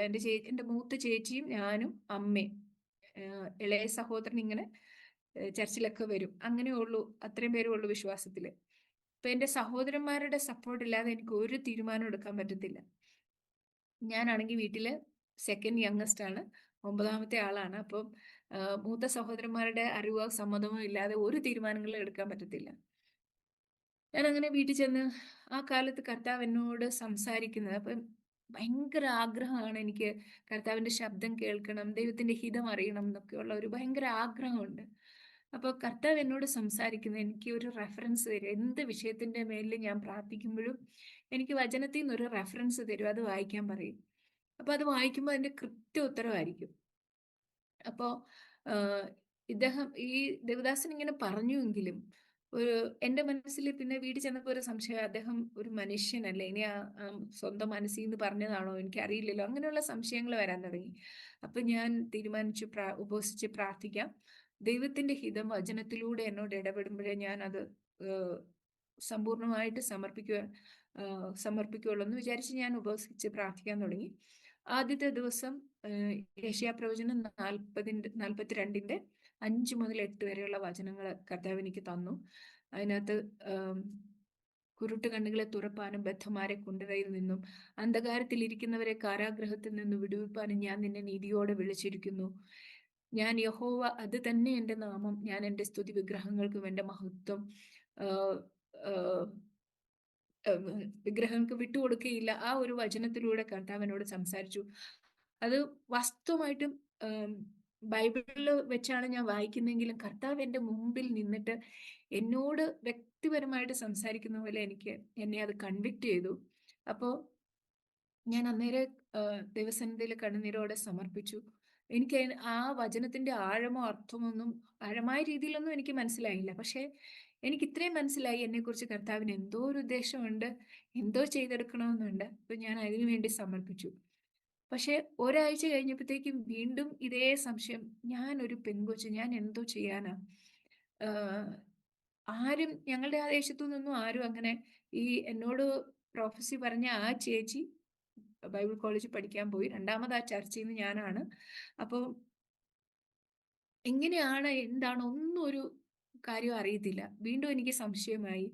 ഞാൻ വീണ്ടും ഉപവസിച്ച് പ്രാർത്ഥിച്ചു. കർത്താവ് അതേ വചനത്തിലൂടെ വീണ്ടും എന്നോട് സംസാരിച്ചു. അപ്പൊ എനിക്ക് കൺഫർമേഷനായി കർത്താവ് എന്നെ ഇതിനു വേണ്ടി വിളിച്ചിരിക്കുന്നതാണ്. ഇനി എൻ്റെ അടുത്ത വലിയ ചോദ്യചിഹ്നം എന്ന് പറയുന്നത്, ഞാൻ എങ്ങനെ ഇത് എൻ്റെ അമ്മയോടും സഹോദരങ്ങളോടും പറയും? കാരണം എനിക്ക് ഓൾറെഡി നഴ്സിങ്ങിന് പോകാനായിട്ട് എല്ലാം ഇവരെല്ലാം അത് തന്നെ സപ്പോർട്ട് ചെയ്ത് അതിനുവേണ്ടിയുള്ള സാധ്യതകൾ നോക്കുവാണ്. അങ്ങനെ ഇരിക്കുമ്പോൾ എൻ്റെ അമ്മയോട് ഞാൻ പറഞ്ഞു, അമ്മ, എനിക്ക് ബൈബിൾ സ്കൂളിൽ പോകണം, എന്നെ കർത്താവിൻ്റെ വേലയ്ക്ക് വേണ്ടി വിളിച്ചിരിക്കുവാണെന്ന് എനിക്ക് നല്ല ബോധ്യമുണ്ട് എന്ന് പറഞ്ഞു. അപ്പം എൻ്റെ അമ്മ, ഞാൻ പറഞ്ഞല്ലോ എൻ്റെ അമ്മയുടെ വിശ്വാസമാണ് എൻ്റെയും വിശ്വാസത്തിന്റെ ആധാരം. എങ്കിലും എൻ്റെ അമ്മ പറഞ്ഞു, വേണ്ട മോളെ, എങ്ങനെയൊക്കെയുള്ള ലൈഫാണ്, ഭാവി എന്തായിത്തീരും, ഇതൊക്കെ ചിന്തിക്കണം. അപ്പ ഇല്ലല്ലോ, അപ്പ ഇല്ല, സമ്പത്തില്ല. അപ്പോൾ ഒരു ജോലിക്ക് വേണ്ടി പഠിച്ച ഒരു ജോലിയോട് കൂടെ എന്താ ചെയ്യാൻ പറ്റുന്നതെങ്കിൽ അത് ചെയ്യുന്നതായിരിക്കും നല്ലതെന്ന് അമ്മ പറഞ്ഞു. അപ്പൊ ഞാൻ വീണ്ടും സങ്കടത്തിലായി. എന്ത് ചെയ്യുമെന്ന് എനിക്ക് സ്വയമായിട്ടൊരു തീരുമാനം എടുക്കാൻ പറ്റുന്നില്ല. അങ്ങനെ ഇരിക്കുമ്പോൾ എൻ്റെ ആങ്ങള ആങ്ങളമാരോട് ഈ കാര്യം പറഞ്ഞു. എൻ്റെ ആങ്ങളമാര് അവര് ഭയങ്കരമായിട്ട് അപ്സെറ്റായി, ഭയങ്കര ദേഷ്യത്തിലായി. ബൈബിൾ സ്കൂളിൽ പോയി പഠിച്ചിട്ട് എന്ത് ചെയ്യാനാ? അങ്ങനെ ആദ്യം സ്നേഹത്തിൽ പറഞ്ഞു. എന്നോടുള്ള സ്നേഹവും കരുതലും കൊണ്ടാണ് കേട്ടോ പറയുന്നത്. പക്ഷേ ഞാൻ എൻ്റെ വിശ്വാസത്തിൽ, കാരണം ഈ വചനം കിട്ടിയതോടുകൂടി ഞാൻ ഉറച്ചു വിശ്വസിച്ചിരുന്നു, എനിക്കിതല്ലാതെ വേറെ ജീവിതത്തിൽ വേറെ ലക്ഷ്യമൊന്നുമില്ല, എൻ്റെ ജീവിതം കൊണ്ട് ഇതാണ് കർത്താവ് ഉദ്ദേശിക്കുന്നതെന്ന് എനിക്ക് നല്ല ഉറപ്പുണ്ടായിരുന്നു. അവസാനം എന്നെ പിന്തിരിപ്പിക്കാൻ പറ്റില്ല എന്ന് കണ്ടു കഴിഞ്ഞപ്പം എൻ്റെ ഒരു സഹോദരൻ പറഞ്ഞു, ഈ വീട് തോറും ഇങ്ങനെ തെണ്ടി നടക്കുന്ന ഈ പരിപാടിക്ക് നിന്നെ വിടത്തില്ല എന്ന് പറഞ്ഞു. അപ്പം മറ്റൊരാൾ പറഞ്ഞു, ഈവൻ വിവാഹം കഴിച്ച് വിട്ടാൽ പോലും ഒരു 2 ആഴ്ചയിൽ ഒരിക്കൽ വന്ന് കാണാൻ പറ്റുന്നിടത്തെ വിടുകയുള്ളൂ. അപ്പൊ അത്രയും അവരെന്നെ സുരക്ഷിതയായിട്ടിരിക്കണം എന്നുള്ള ഒരു ആഗ്രഹത്തോടു കൂടിയാണ് അവരിതൊക്കെ പറയുന്നത്. എങ്കിലും ഞാൻ അങ്ങനെ കുറെ മാസങ്ങൾ കടന്നുപോയി. ഞാൻ ഇതിൽ തന്നെ ഉറച്ചു, വേറെ ഒന്നും ചെയ്യുന്നില്ല. അപ്പൊ എൻ്റെ ആങ്ങള വീണ്ടും ചോദിച്ചപ്പോൾ ഞാൻ പറഞ്ഞു എനിക്ക് ബൈബിൾ സ്കൂളിൽ പോകണമെന്ന് പറഞ്ഞു. അവസാനം എന്നോട് പറഞ്ഞു, ശരി, നിന്റെ തീരുമാനത്തിൽ നീ ഉറച്ചു നിന്നു, അങ്ങനെ പോയാൽ പിന്നെ ഞങ്ങള് ഇങ്ങനെ ഒരു പെങ്ങളില്ലെന്ന് അങ്ങ് കരുതുകയുള്ളൂ എന്ന് പറഞ്ഞു. അതെന്നോട് ഭയങ്കര സുവിശേഷ വിരോധം കൊണ്ടൊന്നും പറഞ്ഞല്ലോ കേട്ടോ. എന്നെ പിന്തിരിപ്പിക്കാൻ വേണ്ടി, എൻ്റെ ഭാവിയെ ഉദ്ദേശിച്ച് മാത്രമാണ് അവർ പറഞ്ഞത്. ജോലി നേടി സ്വന്തം കാര്യം നോക്കണം എന്നുള്ള ഒരു ഇതും കൊണ്ടാണ് പറഞ്ഞത്. പക്ഷെ അതെനിക്ക് ഭയങ്കര വിഷമായി. ഭാവി എന്താകും? അവർ പല ചോദ്യങ്ങൾ എന്നോട് ചോദിച്ചു. നിന്റെ ഭാവി എന്താകും? എങ്ങനെ, ആര് വിവാഹം കഴിക്കും? പെന്തക്കോസ്തിലാണെങ്കിൽ സ്ത്രീധനം കൂടുതൽ വാങ്ങിക്കുന്ന ആൾക്കാരാണ്. ഇതൊക്കെ എങ്ങനെ നടക്കുമെന്ന് വിചാരിച്ച് വേണം തീരുമാനം എടുക്കാനെന്നൊക്കെ പറഞ്ഞു. ഞാൻ വീണ്ടും കർത്താവിന്റെ അടുക്ക പോയി ദൈവസന്നിധിയിൽ മുട്ടുമടക്കി, കർത്താവേ, ഞാൻ എന്താണ് ചെയ്യേണ്ടത്? ഇവരിങ്ങനെ ചോദിക്കുന്നുണ്ട്, ഞാൻ എന്താണ് മറുപടി പറയുക? അപ്പൊ എന്നോട് പറഞ്ഞു, മത്തായി 6:33 വായിക്കാൻ പറഞ്ഞു. അതില് മുമ്പേ അവന്റെ രാജ്യവും നീതിയും അന്വേഷിപ്പിൻ, അതോടുകൂടെ ഇതൊക്കെയും നിങ്ങൾക്ക് തരും. All these things shall be added unto you. ഈ ഒരു വചനം എന്നെ ഉറപ്പിച്ചു. വിശ്വാസത്തിൽ എന്ന് പറഞ്ഞാൽ എൻ്റെ ഒരു ഫിക്സ് ഡിപ്പോസിറ്റ് ആയിരുന്നു മത്തായി 6:33. അവിടെ ഞാൻ തീരുമാനിച്ചു, ആര് എതിർത്താലും ഞാൻ ബൈബിൾ സ്കൂളിലേക്ക് പോവുകയാണെന്ന്.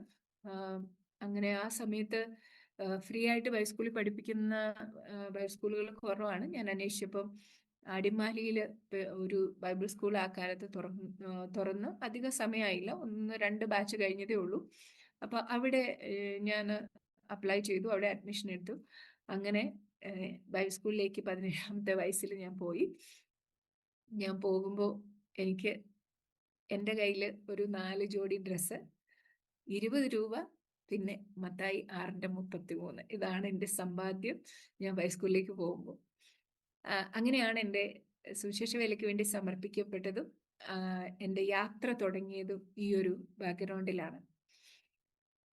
എൻ്റെ വിദ്യാഭ്യാസ കാലത്തിൻ്റെ ഒരു കാര്യം കൂടെ പറയാനായിട്ട് ഞാൻ ആഗ്രഹിക്കുന്നത്, ഞാൻ പഠിച്ചുകൊണ്ടിരിക്കുമ്പോൾ ഞങ്ങളുടെ ബുദ്ധിമുട്ടിൻ്റെ കാര്യം പറഞ്ഞല്ലോ. ആ സമയത്ത് ഞാൻ ഒരിക്കൽ സ്കൂളിൽ തലയിറങ്ങി വീണു. ഭക്ഷണം കഴിക്കാതെ നിരന്തരമായിട്ട് സ്കൂളിൽ 2-3 ദിവസം അടുപ്പിച്ച് സ്കൂളിൽ ചെന്ന് ഇപ്പോൾ സ്കൂളിൽ തലയിറങ്ങി വീണു. ഇത് അറിഞ്ഞിട്ട് എൻ്റെ അമ്മ പറഞ്ഞു, മോനെ ഇനി പഠിക്കാൻ പോകണ്ട, മോളെ നീ സ്കൂളിൽ പോകണ്ടെന്ന് പറഞ്ഞു. കാരണം ഒരു 4-5 കിലോമീറ്റർ നടന്നു വേണം സ്കൂളിൽ പോകാനായിട്ട്. അപ്പോൾ എനിക്ക് എങ്ങനെയെങ്കിലും പഠിക്കണം, പഠിച്ച് നഴ്സിംഗ് പഠിക്കണം, അമ്മയെ സഹായിക്കണമെന്നാണല്ലോ. അപ്പോൾ എനിക്കത് ഭയങ്കര വിഷമായി. ആ കാലത്ത് കമ്പാഷൻ ഇന്റർനാഷണൽ എന്ന് പറഞ്ഞിട്ടുള്ള മിനിസ്ട്രി ഉണ്ടായിരുന്നു. വീണ്ടും ഇപ്പോഴും അതിൻ്റെ പ്രവർത്തനങ്ങളൊക്കെ അല്പം നിന്നിരിക്കുമെന്ന് തോന്നുന്നു.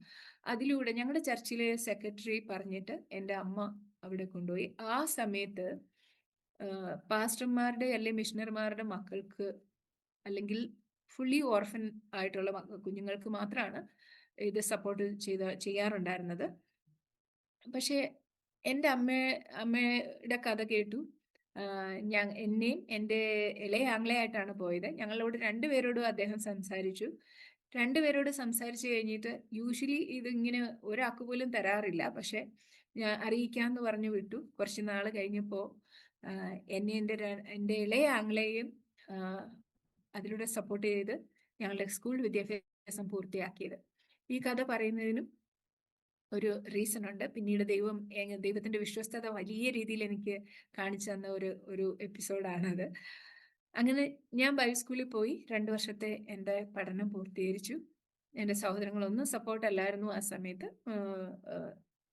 ദൈവം എൻ്റെ കാര്യങ്ങളെല്ലാം ഭംഗിയായിട്ട് നടത്തി. 2 വർഷത്തെ വേദപഠനത്തിന് ശേഷം ഞാൻ വീണ്ടും തിരിച്ചു വീട്ടിൽ വന്നു. വീട്ടിൽ വന്നപ്പോൾ വിവാഹാലോചനകളൊക്കെ തുടങ്ങി. പക്ഷേ എൻ്റെ ആ 2 വർഷത്തെ പഠനകാലത്ത് ഒരിക്കൽ പഞ്ചാബിൽ നിന്നുള്ള ഒരു മിഷണറി ഞങ്ങളുടെ ബൈബിൾ സ്കൂളിൽ വന്നു. ബൈബിൾ സ്കൂളിൽ വന്നിട്ട് അദ്ദേഹം പറഞ്ഞു, അന്ന് ആ ഇടയ്ക്ക് റീസെൻ്റ്ലി ഒരു ദൈവദാസനെ സുവിശേഷ വിരോധികള് മർദ്ദിച്ച് അവശനാക്കി. അദ്ദേഹം കൊല്ലപ്പെട്ടതായിട്ട് ആ ഒരു ടെസ്റ്റിമണി പറഞ്ഞു.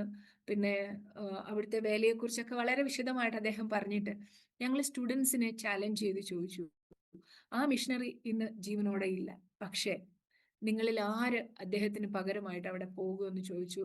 ഞങ്ങളെല്ലാം ചാലഞ്ച് ചെയ്തു. അപ്പം ഞാൻ നേരത്തെ പറഞ്ഞല്ലോ, ഞാൻ സുവിശേഷ വേലയ്ക്ക് വേണ്ടി സമർപ്പിച്ചു. ഇങ്ങനെയൊക്കെ ആണെങ്കിലും എൻ്റെ ഉള്ളിലുള്ള ആ ഒരു ഇൻസെക്യൂർ ഫീലിങ്, അതിൽ നിന്നൊന്നും ഞാനൊരു ഹീലായിട്ടില്ല. അപ്പൊ എനിക്ക് ഭയങ്കര പേടിയാണ് പബ്ലിക്കിൽ ഇങ്ങനെ കൈ ഉയർത്താനോ പബ്ലിക്കിനെ ഫേസ് ചെയ്യാനോ ഒക്കെ ഭയങ്കര പേടിയാണ്. അപ്പൊ ആ പേടി കാരണം ഞാൻ എൻ്റെ തന്നെ നെഞ്ചിൽ ഇങ്ങനെ കൈവച്ചിട്ട് ഞാൻ അവിടെ ഇരുന്ന് പ്രാർത്ഥിച്ചു, കർത്താവേ, അദ്ദേഹത്തിന് പകരം ഞാൻ പോകാം. എങ്ങനെ എന്താ ഇതൊന്നും എനിക്കറിയത്തില്ല. പക്ഷെ അന്ന് ഞാൻ സമർപ്പിച്ചു. ഞാൻ നോർത്ത് ഇന്ത്യയിൽ 2 വർഷം സുവിശേഷ വേലയ്ക്ക് വേണ്ടി സിംഗിൾ മിഷണറി ആയിട്ട് നോർത്ത് ഇന്ത്യയിൽ പോകാനായിട്ട് ഞാൻ അന്ന് സമർപ്പിച്ചു. ഇതെങ്ങനെ സംഭവിക്കുമെന്നൊന്നും എനിക്കറിയത്തില്ല. ഇങ്ങനെ അവിടെ ഗ്രാജുവേഷൻ കഴിഞ്ഞിട്ട് ഞാൻ തിരിച്ച് വീട്ടിലേക്ക് വന്നു. വീട്ടിലേക്ക് വന്നപ്പം വിവാഹാലോചനകളൊക്കെ ഉണ്ട്. പക്ഷെ എൻ്റെ ഉള്ളിൽ ഈ 2 വർഷം സിംഗിൾ മിഷണറി ആയിട്ട് പോകാനുള്ള ഈ സമർപ്പണം ഇങ്ങനെ കിടക്കുകയാണ്. അപ്പോൾ വരുന്ന എല്ലാ വിവാഹാലോചനകൾക്കും ഞാൻ നോ പറഞ്ഞു. എൻ്റെ സഹോദരങ്ങളൊക്കെ ചെറുതായിട്ട് ദേഷ്യം വരാനൊക്കെ തുടങ്ങി. അങ്ങനെയായി ഞാൻ വീട്ടിൽ നിൽക്കുന്ന സമയത്ത് വീണ്ടും ഒരു വർഷം കുമ്പനാട് പഠിക്കാനായിട്ട് ദൈവം സഹായിച്ചു. കുമ്പനാട് സമ്മർ ബൈബിൾ സ്കൂളിലാണ് ഞാൻ ആദ്യം 3 മാസത്തേക്ക് ജോയിൻ ചെയ്ത്. ആ സമ്മർ ബൈബിൾ സ്കൂളിൽ ജോയിൻ ചെയ്ത് കഴിഞ്ഞപ്പോൾ ആ വർഷം സോദരി സമാജത്തിന്റെ ആദ്യത്തെ ബാച്ച് തുടങ്ങുന്ന വർഷമാണ്. അപ്പൊ ഞങ്ങളോട് അവിടെ പഠിച്ച കുറച്ച് സ്റ്റുഡൻസ്, സമ്മർ ബൈബിൾ സ്കൂളിൽ പഠിച്ച കുറച്ച് സ്റ്റുഡൻസ് ആണ് ആദ്യത്തെ ബാച്ചിൽ ജോയിൻ ചെയ്ത്. വീണ്ടും ഒരു വർഷം കൂടെ വചനം പഠിക്കാനായിട്ട് ദൈവം സഹായിച്ചു. അതിനുശേഷവും എനിക്ക് എങ്ങനായാലും എൻ്റെ ആ സമർപ്പണം അത് പൂർത്തീകരിക്കണം. എനിക്ക് 2 വർഷം സിംഗിളായിട്ട് നോർത്ത് ഇന്ത്യയിൽ പോകണം എന്നുള്ള ആഗ്രഹം ഇങ്ങനെ ഭയങ്കരമായിട്ട്, അതെങ്ങനെ സാധിക്കും എന്ന് എനിക്കറിയില്ല. എൻ്റെ വീട്ടില് ഞങ്ങളുടെ ജില്ലയുടെ പുറത്തേക്ക് വരെ പോകാൻ വിടാനായിട്ട് എൻ്റെ സഹോദരങ്ങളെ സമ്മതിക്കില്ല. അപ്പോൾ കേരളത്തിന് പുറത്തേക്ക് പഞ്ചാബിലേക്കെന്നൊക്കെ ചിന്തിക്കാൻ പറ്റാത്ത ഒരു സാഹചര്യമാണ് അന്ന്. മൊബൈലോ എന്നുള്ള മോഡേൺ ടെക്നോളജി ഒന്നും ഇല്ലാത്തൊരു സമയത്താണ്. അപ്പോൾ ഈ ഒരു പ്രശ്നത്തിലൂടെ അല്ലെങ്കിൽ ഈ ഒരു സാഹചര്യത്തിലൂടെ ഞാൻ പല സമയത്തും കർത്താവെ ശരിക്കും അങ്ങനെ വിളിച്ചതാണോ എന്നൊക്കെ ചിന്തിച്ചിട്ടുണ്ട്. എന്നാൽ ഇരമ്യാവിന്റെ പ്രവചനത്തിലൂടെ ഒക്കെ എന്നെ കർത്താവ് എൻ്റെ കോളിനെ എംഫസൈസ് ചെയ്തതാണ്, അല്ലെങ്കിൽ അഫേം ചെയ്തതാണ്, ഉറപ്പിച്ചു തന്നതാണ്. നീ ബാലൻ എന്ന് പറയരുത് എന്നൊക്കെയുള്ള ഇരമ്യാവിന്റെ 1-ാം അധ്യായം 5 മുതലുള്ള വാക്യങ്ങളെ കൂടെ ഒക്കെ കർത്താവ് എൻ്റെ വിളിയെ ഉറപ്പിച്ചു തന്നിട്ടുള്ളതാണ്. പക്ഷെ ഒരു വഴിയും തുറന്നു വരാതായപ്പോഴത്തേനും എനിക്ക് വീണ്ടും ഈ ഒരു ചോദ്യങ്ങളെല്ലാം എൻ്റെ മനസ്സിൽ ഉയരാൻ തുടങ്ങി. കർത്താവിനോട് ഞാൻ ചോദിക്കാൻ തുടങ്ങി, എനിക്ക് 6 സഹോദരന്മാരില്ലായിരുന്നു. അവരിൽ ആരെങ്കിലും ഒരാളെ വിളിച്ചിരുന്നെങ്കിൽ ഈ ബുദ്ധിമുട്ടുകളൊന്നും ഇല്ലല്ലോ. ഞാൻ പെൺകുട്ടി ആയതുകൊണ്ടാണല്ലോ എനിക്ക് പോകാൻ പറ്റാത്തത്. അപ്പോൾ ഇങ്ങനെയൊക്കെ കർത്താവിനോട് ചോദിക്കാറുണ്ടായിരുന്നു. ആ സമയത്ത് ഞാൻ വിചാരിക്കുന്നത്, എന്നെ ഓർമ്മിപ്പിക്കുന്നത്, ഞാൻ പറഞ്ഞല്ലോ നേരത്തെ, ഞാൻ ചെറുപ്രായത്തിൽ ഇങ്ങനെ ചോദിക്കാറുണ്ടായിരുന്നു, പെൺകുട്ടിയാണെങ്കിൽ എന്താ, എനിക്കും ഇത് ചെയ്യാൻ ചെയ്യാൻ പറ്റൂലോ, അങ്ങനെ വൈ നോട്ട് എന്നുള്ള ഒരു ചോദ്യം ഉണ്ടല്ലോ. അപ്പൊ എനിക്ക് തോന്നുന്നു കർത്താവ് അത് സീരിയസ് ആയിട്ട് എടുത്തിട്ടായിരിക്കാം എൻ്റെ 6 സഹോദരങ്ങൾ ഉണ്ടായിട്ടും സഹോദരന്മാരുണ്ടായിട്ടും അവരുടെ ഇടയിൽ നിന്ന് പെൺകുട്ടിയാണെങ്കിൽ എന്താ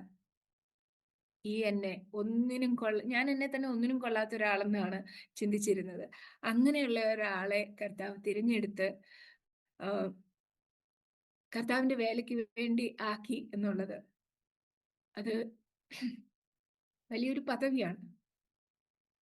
ഈ ലോകത്തില് അതിനേക്കാൾ അപ്പുറമായിട്ട് നമുക്ക് സന്തോഷം തരുന്നേ, നമ്മൾ സന്തോഷത്തോടെ ചെയ്യുന്ന ഒരു കാര്യം ഈ ലോകത്തിൽ മറ്റൊന്നുമില്ല. അത് വലിയൊരു പദവിയാണ്. 1 കൊരിന്ത്യർ 1-ാം അധ്യായത്തിന്റെ 27-ാം വാക്യത്തിൽ എഴുതിയിരിക്കുന്നത്, ജ്ഞാനികളെ ലജ്ജിപ്പിപ്പാൻ ദൈവം ലോകത്തിൽ ഭോഷത്വമായത് തിരഞ്ഞെടുത്തു, ബലമുള്ളതിനെ ലജ്ജിപ്പിപ്പാൻ ദൈവം ലോകത്തിൽ ബലഹീനമായത് തിരഞ്ഞെടുത്തു. തീർച്ചയായിട്ടും ഈ വാക്യം എൻ്റെ ജീവിതത്തിന്റെ അനുഭവമാണ്. ജ്ഞാനം എന്ന് പറയുന്ന ഒരു കാര്യം എനിക്കില്ലായിരുന്നു. ബലം അല്ലെങ്കിൽ ഒരു തരത്തിലും ഞാൻ ബലഹീനമായ ഒരു വ്യക്തി തന്നെയായിരുന്നു. അപ്പൊ എൻ്റെ ഈ ചോദ്യങ്ങൾക്ക് അപ്പുറം എല്ലാം ദൈവത്തിന്റെ ഒരു പദ്ധതി ഉണ്ടെന്നുള്ളത് ഞാൻ മെല്ലെ മെല്ലെയാണ് മനസ്സിലാക്കി വന്നത്. ഇങ്ങനെ വീട്ടിൽ വന്നു. ഒരു 97 ജനുവരി ആയപ്പോൾ ഞാനും കർത്താവുമായിട്ടൊരു മല്ലയുദ്ധത്തിൽ ഏർപ്പെട്ടു. ഞാൻ കർത്താവിനോട് പറഞ്ഞു, എനിക്ക് ഇനിയും കാത്തിരിക്കാൻ പറ്റത്തില്ല. എൻ്റെ ലൈഫിനെ കുറിച്ച് എൻ്റെ കർത്താവിന് എന്തെങ്കിലും ഒരു ഉദ്ദേശം ഉണ്ടെങ്കിൽ അതിപ്പം എനിക്ക് കാണിച്ചു തരണം. അതല്ല എങ്കിൽ ഞാൻ ഇനി ജീവിച്ചിരുന്നിട്ട് കാര്യമില്ല എന്നുള്ള ഒരു നിലയിലേക്ക് എത്തി. കുമ്പനാട് ഞാൻ പറയാൻ വിട്ടുപോയ ഒരു കാര്യം, ഇതേ സമയത്ത് ഞങ്ങൾ കട്ടപ്പനയിൽ നിന്ന് കുമ്പനാടേക്ക് വന്നിരുന്നു. കുമ്പനാട് ഞങ്ങൾ സ്ഥലം വാങ്ങി അവിടെ സെറ്റിലായി. കുമ്പനാട് കൺവെൻഷൻ നടന്നുകൊണ്ടിരിക്കുക 97 ജനുവരിയിൽ. ഞാൻ കർത്താവിനോട് ഇങ്ങനെ മല്ലയുദ്ധം ചെയ്ത പോലെ പ്രാർത്ഥിച്ച്, ഇന്ന് ഞാൻ പോകുമ്പോൾ ഇന്നത്തെ മീറ്റിങ്ങിൽ വചനം പറയുന്ന ദേവദാസന്മാരിലൂടെ എന്നോട് സംസാരിക്കണം കർത്താവെ, അതല്ലെങ്കിൽ എൻ്റെ വിശ്വാസ ജീവിതത്തിന്റെ ലാസ്റ്റ് ദിവസമാണ് ഇതെന്നൊക്കെ ഞാൻ പറഞ്ഞല്ലോ ജ്ഞാനിയൊന്നുമല്ല. അപ്പൊ എൻ്റെ ഭോഷത്വത്തിൽ കർത്താവിനോട് അങ്ങനെയൊക്കെ പറഞ്ഞിട്ട് പ്രാർത്ഥിച്ചിട്ട് ഞാൻ കൺവെൻഷൻ പന്തലിലേക്ക് പോയി. അവിടെ ചെന്ന് അവിടെയുള്ള ഒരു ദേവദാസന്റെ സാക്ഷി ഞാൻ കേട്ടു. ആദ്യം ആ സാക്ഷ്യം കേട്ട് അദ്ദേഹത്തിന്റെ പേര് ഞാൻ മറന്നുപോയി. അദ്ദേഹം പറഞ്ഞ സാക്ഷി, അദ്ദേഹം കുമ്മനാട് ഹൈസ്കൂളിൽ പഠിച്ചുകൊണ്ടിരിക്കുകയായിരുന്നു. എല്ലാ കാര്യത്തിനും ഭയങ്കര മിടുക്കനാണ്, പക്ഷെ അക്കാഡമിക്സിൽ മാത്രം ഒരു രക്ഷയില്ല. അപ്പോൾ 1-ഓ 2-ഓ സെമസ്റ്റർ കഴിഞ്ഞപ്പോൾ ടീച്ചേഴ്സൊക്കെ പരാതി പറയാൻ തുടങ്ങി സാറപ്പച്ചനോട്. ഒരിക്കൽ സാറപ്പച്ചൻ വിളിച്ചിട്ട് കുമ്മനാടെ കല്യാണ മാവ് എല്ലാവർക്കും അറിയാവുന്നതാണ്. ആ മാവിന്റെ ചുവട്ടിൽ നിർത്തി അദ്ദേഹത്തോട് പറഞ്ഞു, മോനെ, നീ എല്ലാറ്റിലും നല്ലതാണെന്ന് എനിക്കറിയാം. കർത്താവ് നിന്നെ ധാരാളമായിട്ട് അനുഗ്രഹിക്കും, ഉപയോഗിക്കും. പക്ഷേ ടീച്ചേഴ്സിനൊക്കെ ഇങ്ങനെ ഒരു പരാതിയുണ്ട്, അതുകൊണ്ട് ഇനിയിപ്പം ഇവിടെ പഠിപ്പിക്കാൻ നിർവാഹമില്ല എന്ന് പറഞ്ഞ് അദ്ദേഹത്തെ സാറപ്പച്ചൻ അനുഗ്രഹിച്ച് പ്രാർത്ഥിച്ചു പറഞ്ഞയച്ചു എന്നാണ് പറഞ്ഞത്. പക്ഷെ പോയി കഴിഞ്ഞപ്പോൾ അദ്ദേഹത്തെ ദൈവത്തോട് പ്രാർത്ഥിച്ചു. അദ്ദേഹം വീണ്ടും 10ാം ക്ലാസ് പരീക്ഷ എഴുതി, നല്ല മാർക്കിൽ പാസ്സായി. 3 ഡിഗ്രി എഴുതി, ഡിഗ്രി ചെയ്തു, മാസ്റ്റർ ഡിഗ്രി എടുത്തു. എനിക്ക് തോന്നുന്നു USA-യിലാണെന്ന് തോന്നുന്നു. PhD-യും അവിടെ തന്നെ എടുത്തു. അവിടെ USA-യിലൊരു കോളേജിലെ സെമിനാരിയിലാണെന്ന് തോന്നുന്നു ഒരു പ്രൊഫസറായിട്ട് വർക്ക് ചെയ്യുമായിരുന്നു. അദ്ദേഹം വന്ന് അദ്ദേഹത്തിന്റെ ആ സാക്ഷ്യം പറഞ്ഞത്, ഞാൻ ഏത് തകർച്ചയിലാണ് ഇരുന്നത്, എന്നെ ഭയങ്കരമായിട്ട് അത് എൻകറേജ് ചെയ്തു. കാരണം കർത്താവിന് വേണ്ടി സമർപ്പിച്ചിട്ട് ഇത്ര നാളായിട്ട് കാത്തിരിക്കുകയാണ്. സുവിശേഷ വേലയ്ക്ക് പോകണം, എങ്ങനെയാണ് പോവുക, എങ്ങനെയാണ് വഴി തുറക്കുക, ഇതൊന്നും എനിക്കറിയില്ല.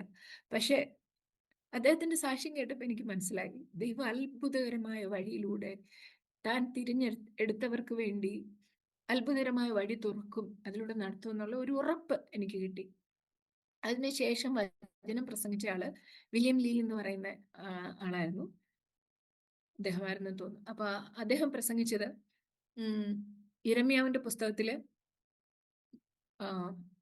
കുശവന്റെ വീട്ടിലേക്ക് ചെന്നിട്ടുള്ള ആ ഒരു പ്രസംഗം, ആ ഒരു സാക്ഷ്യം എൻ്റെ ജീവിതത്തിൽ ഞാൻ മറന്നുപോയിട്ടില്ല. അദ്ദേഹം പറഞ്ഞത്, ഈ കുശവൻ ഷേപ്പ് ചെയ്തുകൊണ്ടിരിക്കുമ്പോൾ ഈ വീല് നല്ല സ്പീഡിൽ കറങ്ങും.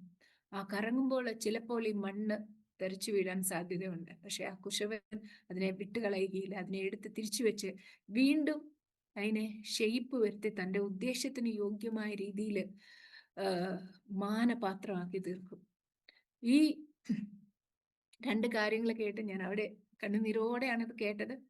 അവിടെ തന്നെ ഇരുന്ന് വീണ്ടും ഞാൻ കർത്താവെ, എൻ്റെ ഭവിഷ്യത്വത്തിൽ പറഞ്ഞു പോയതാണ്, എന്നോട് ക്ഷമിക്കണമേ എന്നൊക്കെ പറഞ്ഞ് കർത്താവിനോട് പ്രാർത്ഥിച്ചു.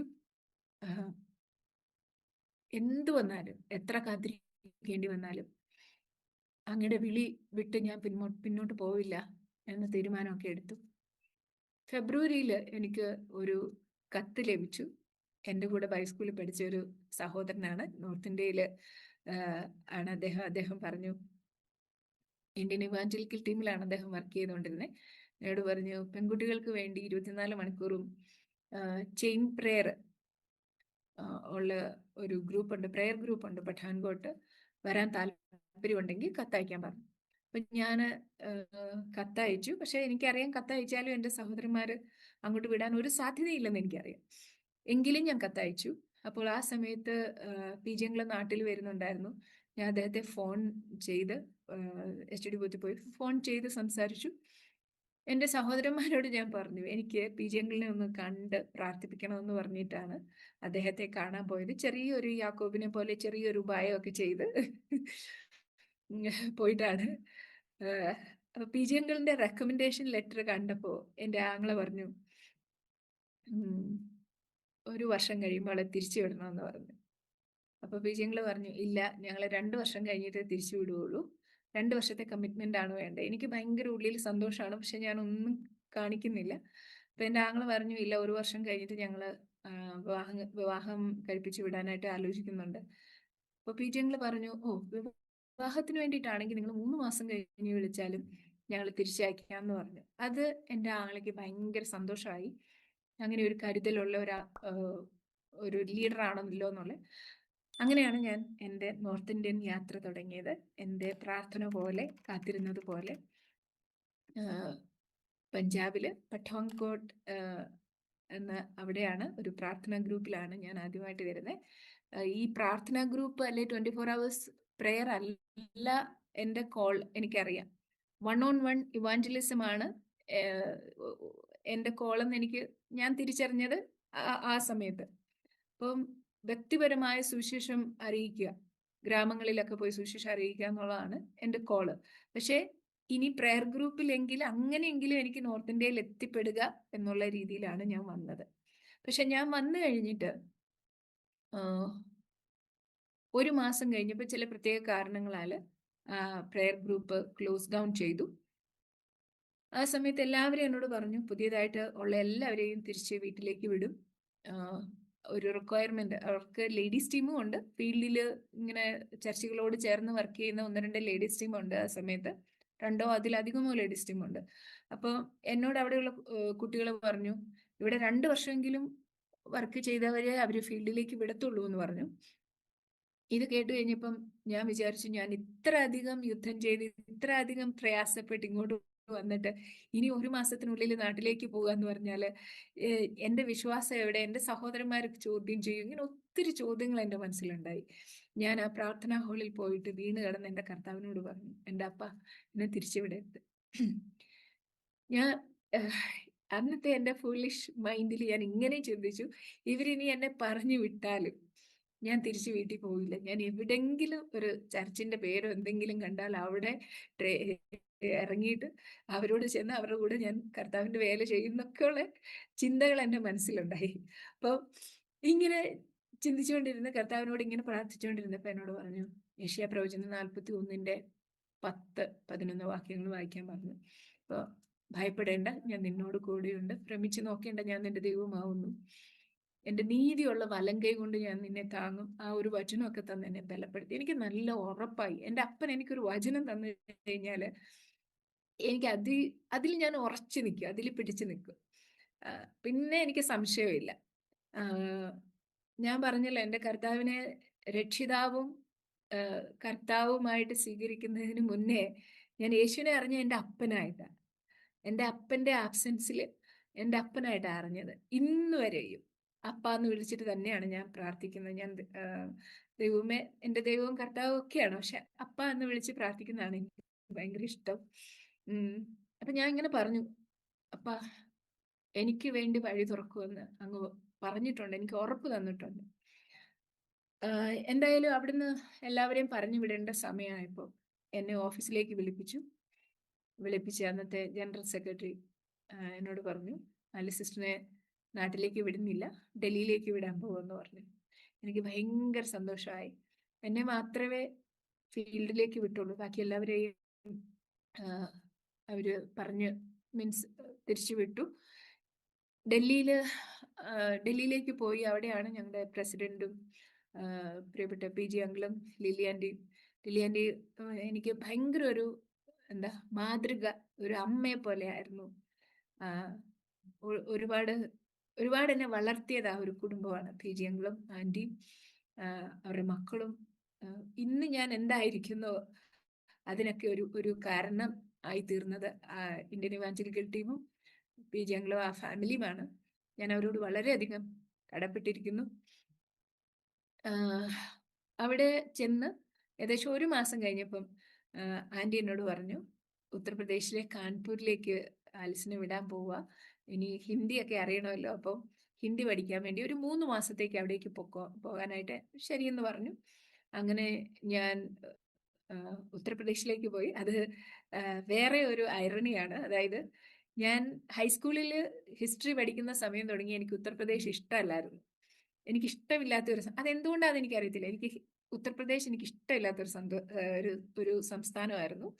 അതുപോലെ തന്നെ ഹിന്ദി 5ാം ക്ലാസ്സിൽ പഠിച്ചുകൊണ്ടിരിക്കുമ്പോൾ ഞാൻ പറഞ്ഞല്ലോ, ഞങ്ങളുടെ അന്നത്തെ സാഹചര്യം നിമിത്തം പലപ്പോഴും സ്കൂളിൽ പുസ്തകം വരുന്ന സമയത്ത് നമുക്ക് പൈസ ഉണ്ടാവില്ല.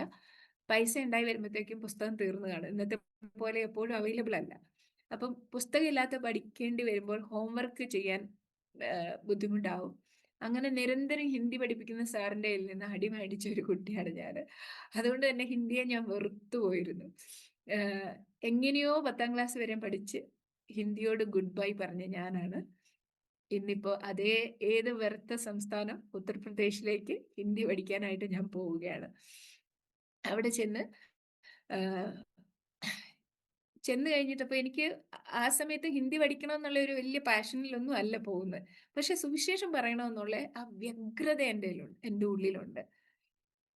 എൻ്റെ അപ്പ മരിച്ചു കഴിഞ്ഞിട്ട് ഞാൻ അനുഭവിച്ച ആ ഒരു സങ്കടങ്ങളും ഒരു ക്രഷിങ് എക്സ്പീരിയൻസും ഇതിൻ്റെ എല്ലാം ഉള്ളിൽ കംപ്ലീറ്റ് ഹീലിംഗ് വന്നില്ലെങ്കിൽ പോലും ഞാൻ അനുഭവിക്കുന്ന ഒരു യേശു എൻ്റെ അപ്പൻ എന്നുള്ള ആ ഒരു റിലേഷൻഷിപ്പ്, ഒരു ടീനേജ് ഇയേഴ്സ് അല്ലെങ്കിൽ ഒരു ചെറുപ്പക്കാരിയായിട്ട് ഇങ്ങനെ വരുമ്പോൾ ആ ഒരു ബന്ധത്തിലുള്ള ഒരു ഊഷ്മളത അല്ലെങ്കിൽ ആ ഒരു സ്നേഹം, ഇതൊക്കെ എൻ്റെ പ്രായത്തിലുള്ളവരോട് പറഞ്ഞു കൊടുക്കണമെന്നുള്ള ഒരു പാഷൻ മാത്രമാണ് എനിക്കുണ്ടായിരുന്നതെന്ന്.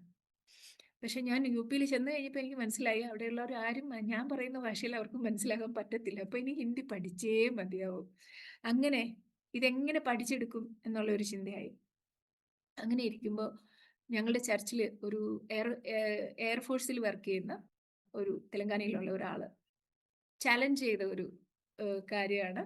എന്നോട് പറഞ്ഞു, മലയാളീസിനെ എനിക്ക് ഭയങ്കര ഇഷ്ടമാണ്, അവരെ എവിടെ ദൈവം പോകാൻ പറഞ്ഞാലും അവർ പൊയ്ക്കോളും, എത്ര റിമോട്ട് ഏരിയയിലാണ്, എത്ര ചാലഞ്ചിങ് ആണെങ്കിലും അവർ പൊയ്ക്കോളും. പക്ഷെ ഒറ്റൊരു കാര്യമേ ഉള്ളൂ, എത്ര വർഷങ്ങളായാലും അവര് ആ റേച്ചലിന്റെ ചെറിയ വിഗ്രഹം പോലെ അവരുടെ മലയാളം ബൈബിള് കൈവിടത്തില്ലെന്ന് പറഞ്ഞു. അപ്പൊ ഇതെനിക്ക് ഭയങ്കര ചാലഞ്ചിങ് ആയിട്ട് തോന്നി. ഞാൻ തീരുമാനിച്ചു, ഇന്ന് മുതല് ഹിന്ദി നല്ല ഫ്ലുവൻ്റ് ആകുന്നത് വരെ മലയാളം ബൈബിൾ കൈകൊണ്ട് തൊടില്ല എന്ന് വിചാരിച്ച് അത് മാറ്റിവെച്ചു. ഹിന്ദി ബൈബിളും ഇംഗ്ലീഷ് ബൈബിളും എടുത്തു വെച്ച് ഈ 2 ഭാഷയും എനിക്ക് പഠിക്കണം. അങ്ങനെ പഠിക്കാൻ തുടങ്ങി. ഞാൻ എവിടെയെങ്കിലും വിസിറ്റിങ്ങിന് പോകുമ്പോൾ അല്ലെങ്കിൽ പച്ചക്കറി വാങ്ങാൻ പോകുമ്പം, ഡ്രസ്സ് വാങ്ങാൻ പോകുമ്പം അവരോട് ചോദിച്ചാണ് ഇങ്ങനെ ചോദിക്കും, ഈ സബ്ജിയുടെ പേരെന്താ, അല്ലെങ്കിൽ ഈ വെജിറ്റബിളിന്റെ പേരെന്താ, ഇങ്ങനെ ചോദിച്ച് അതുപോലെ ചർച്ചിൽ ചെല്ലുമ്പോൾ വചനം വായിക്കുമ്പോൾ ഞാൻ ശ്രദ്ധിച്ചിരിക്കും. അങ്ങനെ എന്തായാലും ദൈവത്തിന്റെ കൃപയാൽ ഒരു 3 മാസം കഴിഞ്ഞപ്പോൾ ഹിന്ദി ചെറുതായിട്ട് സംസാരിക്കാൻ തുടങ്ങി. 1 വർഷം കഴിഞ്ഞപ്പോഴത്തേനും നല്ല ഫ്ലുവൻ്റ് ആയി, ചെറുതായിട്ട് ട്രാൻസ്ലേറ്റ് ചെയ്യാനൊക്കെ തുടങ്ങി. അങ്ങനെ ദൈവം ഇതേ സമയത്ത് ഞാൻ പറയാൻ ആഗ്രഹിക്കുന്ന ഒരു കാര്യം കൂടിയുണ്ട്. എൻ്റെ മിടുക്കോ സാമർഥ്യമോ ഇതുകൊണ്ടൊന്നുമല്ല. ഈ വചനം വായിക്കാൻ ഈ ഹിന്ദി ബൈബിളും ഇംഗ്ലീഷ് ബൈബിളും എടുത്തു വെച്ചിട്ട് ഞാൻ മുട്ടയിലിരിക്കും. മുട്ടയിലിരുന്ന് ഞാൻ സ്വന്തമായിട്ട് എൻ്റെ കയ്യിൽ ഇങ്ങനെ, എൻ്റെ തലയിൽ ഇങ്ങനെ കൈവച്ചിട്ട് യാക്കോബിന്റെ ലേഖനം 1-5 ഞാൻ ഉരുവിടും. അതിങ്ങനെ റിപ്പീറ്റ് ചെയ്ത് പറയും. നിങ്ങളിൽ ഒരുത്തന് ബുദ്ധിയിൽ കുറവുണ്ടെങ്കിൽ ധാരാളമായി തരുന്ന ആ പിതാവിന് ദൈവത്തോട് ചോദിപ്പിന്നുള്ള. അപ്പൊ ഞാൻ ആ വാക്യം പറഞ്ഞ് ആ വാക്യവും കൊലോസി ലേഖനം കൊലോസ്യർ 2:4 ആണെന്ന് തോന്നുന്നു. ക്രിസ്തുവിലെ സകല ജ്ഞാനത്തിന്റെയും നിക്ഷേപമാണ്. In Christ dwells all the treasures of wisdom. അപ്പം ഞാൻ ഇങ്ങനെ ആ വാക്യങ്ങൾ പറഞ്ഞിട്ട് കർത്താവിനോട് പറയും, അപ്പ അങ്ങ് ജ്ഞാനത്തിന്റെ നിറവാണ്, നിക്ഷേപമാണ്. അങ്ങാണ് എൻ്റെ ഉള്ളിൽ വസിക്കുന്നെങ്കിൽ എനിക്ക് ആ ജ്ഞാനം വേണം. അങ്ങനെ സ്വന്തമായിട്ട് ഇങ്ങനെ പറഞ്ഞ് തലേ കൈവച്ച് ഞാൻ പ്രാർത്ഥിച്ചിട്ടാണ് ഈ വചനം വായിക്കുകയോ പഠിക്കുകയോ ഒക്കെ ചെയ്ത്. ഞാനത് പറയുന്നത് എന്താന്ന് ചോദിച്ചാൽ, പഠിക്കാൻ സാമർഥ്യമോ ബുദ്ധിയോ ഒക്കെ ഇല്ലെന്ന് തോന്നുന്ന ആരെങ്കിലും എന്നെ കേൾക്കുവാണെങ്കിൽ അവർക്കും കൂടെ ഒരു എൻകറേജ്മെന്റിന് വേണ്ടിയിട്ടാണ്. നമ്മുടെ അപ്പൻ ജ്ഞാനത്തിന്റെ നിക്ഷേപമാണ്. ആ അപ്പൻ നമ്മുടെ ഹൃദയത്തിൽ വസിക്കുന്നിടത്തോളം നമുക്ക് വേണ്ട ജ്ഞാനം തരും. അങ്ങനെ ആണ് എൻ്റെ ഭാഷാ പഠനം തുടങ്ങിയത്. 3 മാസത്തേക്കാണ് എന്നെ കാൺപൂരിൽ വിട്ടത്. പക്ഷെ 3 മാസം കഴിഞ്ഞപ്പോൾ ഞങ്ങളുടെ ചർച്ചിലെ പാസ്റ്റർ ആൻറ്റി ലിലിയാൻറ്റിയോട് പറഞ്ഞു, ഞങ്ങളുടെ പ്രസിഡന്റിന്റെ വൈഫിനോട് പറഞ്ഞു, ഇവിടെ തന്നെ നിന്നോട്ടെ, ഇവിടെ ഒരു ലേഡീസിന്റെ ഗ്രൂപ്പ് ഉണ്ട്, ഇവിടെ തന്നെ നിന്നോട്ടെ. അങ്ങനെ പറഞ്ഞ് എന്തായാലും ഞാൻ അവിടെ തന്നെ കണ്ടിന്യൂ ചെയ്തു. കാൺപൂരിൽ ഞാൻ 3.5 വർഷം കർത്താവിന്റെ വേലയിൽ കുറേ ഗ്രാമങ്ങളിൽ പോയി. ഞങ്ങൾ എല്ലാ ദിവസവും ഓരോരോ ഗ്രാമങ്ങളിൽ പോയി. അന്ന് ഇന്നത്തെ പോലെ പ്രയാസങ്ങളൊന്നും ഇല്ല. സുവിശേഷം ഏത് വീട്ടിൽ പോയി സുവിശേഷം പറയാം. ചിലരൊക്കെ ബുദ്ധിമുട്ട് പറഞ്ഞാൽ നമ്മൾ അവരോട് സന്തോഷത്തോടെ കുഴപ്പമില്ല എന്ന് പറഞ്ഞ് ചിരിച്ച് അങ്ങനെ പോരും. അവർക്കെല്ലാം ഒരു കൗതുകമായിരുന്നു. ഇത്ര ചെറിയ പ്രായത്തില് ഈ കേരളത്തിൽ നിന്ന്, അപ്പം കേരളത്തിലെ വിദ്യാഭ്യാസത്തിന്റെ ഇതൊക്കെ അറിയാലോ, അപ്പം അതൊക്കെ വിട്ടിട്ട് നിങ്ങൾ ഇവിടെ വരുന്ന എന്തിനാ എന്നുള്ള ഒരു ചോദ്യമുണ്ട്.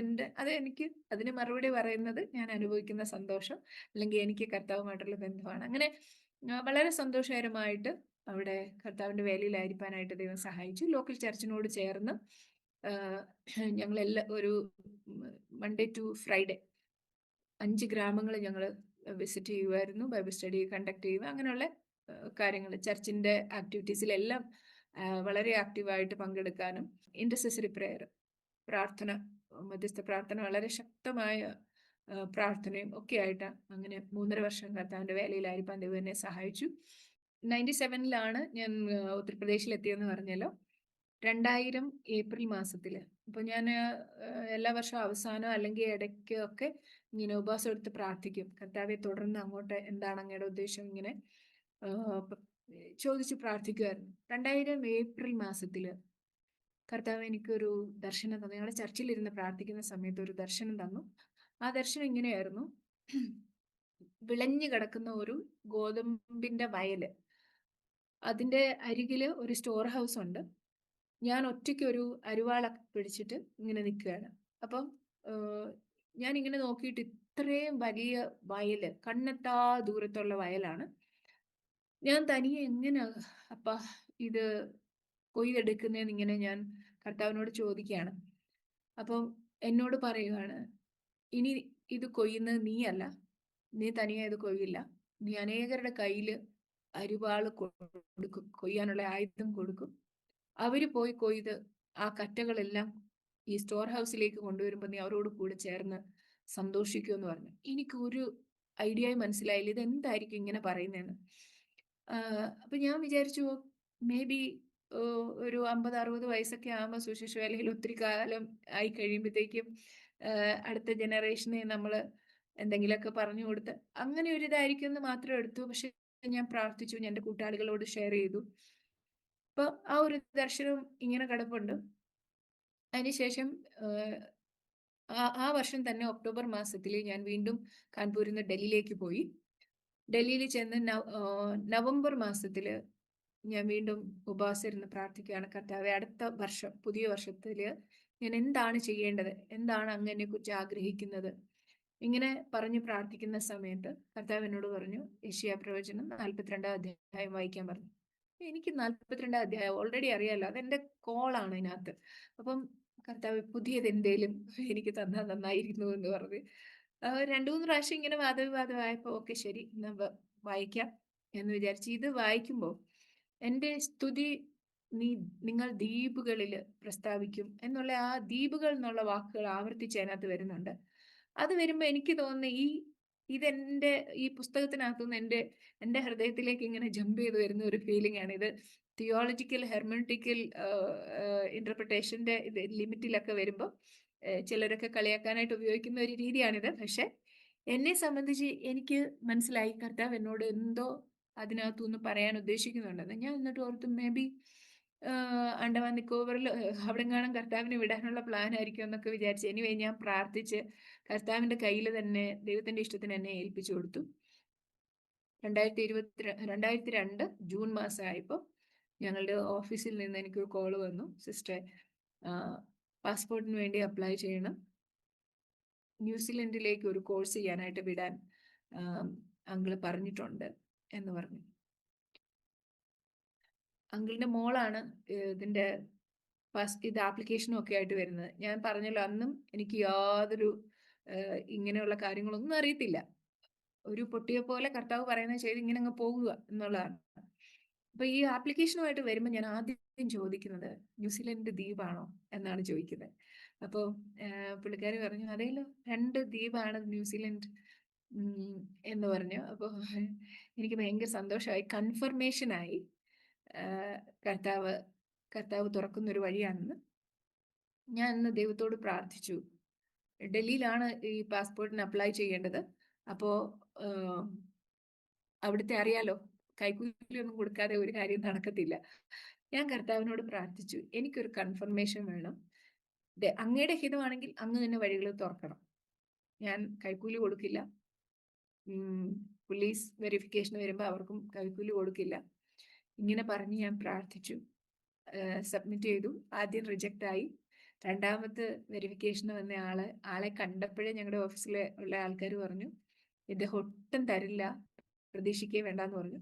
അദ്ദേഹം വന്നിങ്ങനെ എന്നോട് ചോദിച്ചു എന്താണ് എഴുതണ്ടേന്ന് ചോദിച്ചു. അത് വേറൊരു രീതിയിൽ ആണ് ചോദിക്കുന്നത്. അപ്പോൾ ഞാൻ പറഞ്ഞു ഞാൻ പോകുന്നത് എനിക്ക് സ്ത്രീകളെയും കുട്ടികളെയും അവരുടെ ഉന്നമനത്തിന് വേണ്ടി പ്രവർത്തിക്കണം, ആ ഒരു രീതിയിൽ. അപ്പം ഇതാണ് എൻ്റെ ആഗ്രഹം, ഞാൻ പഠിക്കാൻ പോകുന്നത് എന്താണ് എന്നൊക്കെ അദ്ദേഹത്തോട് പറഞ്ഞിട്ട് ഇതാണ് എൻ്റെ ആഗ്രഹം, താങ്കൾക്ക് ഇഷ്ടമുള്ളത് എഴുതാമെന്ന് പറഞ്ഞു. എനിവേസ് അദ്ദേഹം പോയി കഴിഞ്ഞിട്ട് എല്ലാവരും എന്നോട് പറഞ്ഞു ഇത് കിട്ടാൻ പോകുന്നില്ലെന്ന് പറഞ്ഞു. പക്ഷെ ഒരു ദിവസം പ്രാർത്ഥിക്കാനിരിക്കുമ്പോൾ പരിശുദ്ധാത്മാവ് എനിക്ക് ഗൈഡൻസ് തന്നു 118 സങ്കീർത്തനം വായിക്കാൻ. അതിൻ്റെ 21 വാക്യമാണെന്ന് തോന്നുന്നു. നീതിയുടെ വാതിലുകൾ എനിക്ക് തുറന്നു തരുവിൻ, ഞാൻ അതിൽ കൂടി കടന്ന ദൈവത്തിന് സ്തോത്രം ചെയ്യും എന്നുള്ള ആ വചനം. ആ നീതിയുടെ വാതിലുകൾ എനിക്ക് തുറന്നു തരുവിൻ എന്നുള്ള വാക്യം എന്നെ വളരെ ഹൃദ്യമായിട്ട് സ്പർശിച്ചു. അപ്പോൾ ആത്മാവിൽ പോരാടി പ്രാർത്ഥിച്ചു എന്ന് വേണം പറയാൻ. കർത്താവിന് ഓരോരോ വാതിലുകൾ, അടഞ്ഞു കിടക്കുന്ന വാതിലുകൾ ഇങ്ങനെ കാണിച്ചു. ഡൽഹിയിലെ അത് നമ്മുടെ തലസ്ഥാന നഗരിയാണല്ലോ, പാവങ്ങൾക്കും ഒപ്രസ്ഡ് ആയിട്ടുള്ള അനാഥർക്ക് വിധവമാർക്കൊക്കെ വേണ്ടി അടഞ്ഞു കിടക്കുന്ന ഓരോരോ വാതിലുകൾ അത് നീതിയുടെ വാതിലുകളായി തുറന്നു വരട്ടെ എന്ന് പറഞ്ഞ് ഭയങ്കര ഒരു നല്ലൊരു പ്രാർത്ഥനാ സമയമായിരുന്നു. അങ്ങനെ പ്രാർത്ഥിച്ചു, ദൈവത്തിന് നന്ദി പറഞ്ഞു. ഞാൻ വെയിറ്റ് ചെയ്തു. 2 ആഴ്ച കഴിഞ്ഞപ്പോൾ ഓഫീസിൽ നിന്ന് എനിക്ക് കോള് വന്നു. അങ്ങോട്ട് ചെല്ലാൻ പറഞ്ഞു. ചെന്നപ്പോൾ പാസ്പോർട്ട് എൻ്റെ കയ്യിൽ തന്നു, സ്പീഡ് പോസ്റ്റിൽ അവർ അയച്ചു തന്നു. അത് കഴിഞ്ഞു. ആ ഒരു കടമ്പ കഴിഞ്ഞപ്പോഴത്തേക്കും പിന്നെ വിസയുടെ പ്രോസസ്സാണ്. വിസയുടെ സമയത്തും ഇതുപോലെ തന്നെ ഒരു പ്രശ്നം വന്നു. അതും കിട്ടില്ല എന്നുള്ളൊരു ഇത് വന്നായിരുന്നു. പക്ഷെ ലാസ്റ്റ് മൊമെന്റിൽ എനിക്കതും ക്ലിയറായി. അവിടേക്ക് പോകാനായിട്ട് കർത്താവ് എന്നെ സഹായിച്ചു. അവിടെ പോകുന്ന കാര്യം ഞാൻ പറയാൻ ഉദ്ദേശിച്ചത് ന്യൂസിലൻഡിൽ പോയി അത് വലിയൊരു കാര്യം ആണെന്നുള്ളതല്ല, ദൈവത്തിന്റെ ഒരു വലിയ നടത്തിപ്പായിരുന്നു അത്. പറയാൻ ഉദ്ദേശിച്ച അതിന്റെ മുന്നിൽ ഒരു വലിയ ദൈവപ്രവൃത്തിയുണ്ട്. ഞാൻ അവിടെ ചെന്ന് കോളേജിൽ ജോയിൻ ചെയ്ത് കഴിഞ്ഞപ്പോൾ ഞങ്ങളുടെ ബൈബിൾ കോളേജിൽ തന്നെ ഒരു റേഡിയോ സ്കൂളുണ്ട്. റേഡിയോ സ്കൂളിന്റെ പ്രിൻസിപ്പള് ഒരു ദിവസം എന്നോട് കോഫി ടേബിളിൻ്റെ അടുത്ത് ഇങ്ങനെ കണ്ട് വർത്താനം പറഞ്ഞ് നിൽക്കുന്ന സമയത്ത് അദ്ദേഹം എന്നെ പരിചയപ്പെട്ടു. എവിടെ നിന്നാണ്, ഇന്ത്യയിൽ നിന്നാണ് എന്നൊക്കെ ഇങ്ങനെ പറഞ്ഞു കഴിഞ്ഞപ്പോഴത്തേക്കും ന്യൂസിലൻഡിനെ കുറിച്ച് ആദ്യമായിട്ട് ഈ കോളേജിനെ കുറിച്ചാണോ കേൾക്കുന്നതെന്ന് ചോദിച്ചു. ഞാൻ പറഞ്ഞു അല്ല. പിന്നെയോ? ഞാൻ പറഞ്ഞു എനിക്കൊരു സ്പോൺസർ ഉണ്ടായിരുന്നു, അവർ ന്യൂസിലൻഡുകാരിയായിരുന്നെന്ന് പറഞ്ഞു. അപ്പോൾ ഞാൻ നേരത്തെ പറഞ്ഞല്ലോ സ്കൂളിൽ പഠിച്ചുകൊണ്ടിരിക്കുമ്പോൾ ഒരു സ്പോൺസറിൻ്റെ കാര്യം. അങ്ങനെ ഞാൻ ചെറിയ പ്രായത്തിൽ ന്യൂസിലൻഡിനെ കുറിച്ച് കേട്ടിട്ടുണ്ടെന്ന് പറഞ്ഞു. അപ്പോൾ അദ്ദേഹം ചോദിച്ചു അവർ കണ്ടോ എന്നിട്ട്. ഞാൻ പറഞ്ഞു ഇല്ല, ഞാൻ ചെന്നിട്ട് 3-4 മാസമായി, കണ്ടില്ല, കാരണം എനിക്ക് അവരുടെ യാതൊരു കോണ്ടാക്ട് ഡീറ്റെയിൽസും ഇല്ലെന്ന് പറഞ്ഞു. നമുക്ക് കണ്ടുപിടിച്ചാലോ? ഞാൻ പറഞ്ഞു, ഞാൻ ഭയങ്കര എക്സൈറ്റഡ് ആയി. അപ്പോൾ റേഡിയോ സ്കൂളാണല്ലോ, അപ്പോൾ ന്യൂസിലൻഡിൽ റേഡിയോ റീമ എന്ന് പറഞ്ഞിട്ട് ഒരു ഇതുണ്ട്, ഒരു നാഷണൽ ടി വി ആണ്, ക്രിസ്ത്യൻ ടി വി. ഞങ്ങളുടെ സ്കൂളിലെ പ്രിൻസിപ്പൾ, ഞങ്ങളുടെ റേഡിയോ സ്കൂളിലെ പ്രിൻസിപ്പൾ അവരുമായിട്ട് കോണ്ടാക്ട് ചെയ്തിട്ട് എൻ്റെ ഒരു ഇൻ്റർവ്യൂ എടുത്തു. അവിടെ ഇൻ്റർവ്യൂ എടുത്തിട്ട് അവർ ബ്രോഡ്കാസ്റ്റ് ചെയ്തു. അങ്ങനെ ഒരുപാട് പേര് വിളിച്ചു, എൻ്റെ സ്പോൺസറിൻ്റെ പേര് പറഞ്ഞ് പക്ഷെ അതൊന്നും കറക്റ്റ് അല്ലായിരുന്നു. എനിക്ക് തോന്നുന്നു ഏകദേശം ഒരു 100 കോള് വരെ വന്നിട്ട് അതിനുശേഷം വന്ന ഒരു കോള് എൻ്റെ സ്പോൺസറായിരുന്നു. അങ്ങനെ ബ്യൂട്ടിഫുൾ ആയിട്ട് ആ സ്പോൺസറിൻ്റെ ദേശത്ത് വെച്ച് ഈ റേഡിയോ റീമ ത്രൂ ഞങ്ങൾ കാണാനായിട്ട് ദൈവം വഴിയൊരുക്കി. അവരെ കണ്ടപ്പോൾ ഞാൻ ചോദിച്ച ഒരു ചോദ്യം, ഞങ്ങൾ രണ്ടുപേരും കൂടെ എന്നിട്ട് ഈ കമ്പഷൻ ഇൻ്റർനാഷണലിൻ്റെ ഹെഡ് എന്ന് പറയുന്നത് ടിയർ ഫണ്ട് ത്രൂ ആണ് വരുന്നത്. ടിയർ ഫണ്ടിൻ്റെ ഓഫീസിൽ ഞങ്ങൾ പോയി.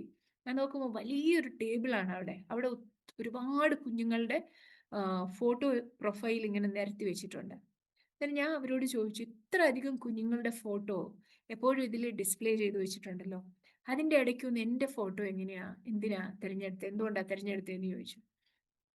അപ്പോൾ അവർ പറഞ്ഞു, എൻ്റെ അമ്മയുടെ ഒരു ഫ്രണ്ട് കേരളത്തിലൊരു ഓർഫനേജ് നടത്തുന്നുണ്ട്, അത് തൃശ്ശൂരാണ്, തൃശ്ശൂരുള്ള ഒരു ഓർഫനേജ് ആണ്.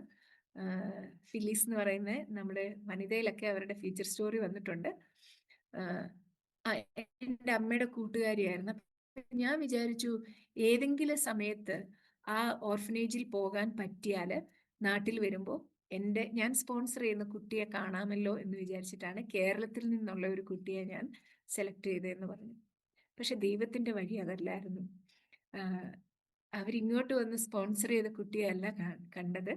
ഈ സ്പോൺസർ ചെയ്യപ്പെട്ട സ്പോൺസറെ അവരുടെ ദേശത്ത് പോയി കാണാനായിട്ട് ദൈവം വഴിയൊരുക്കി.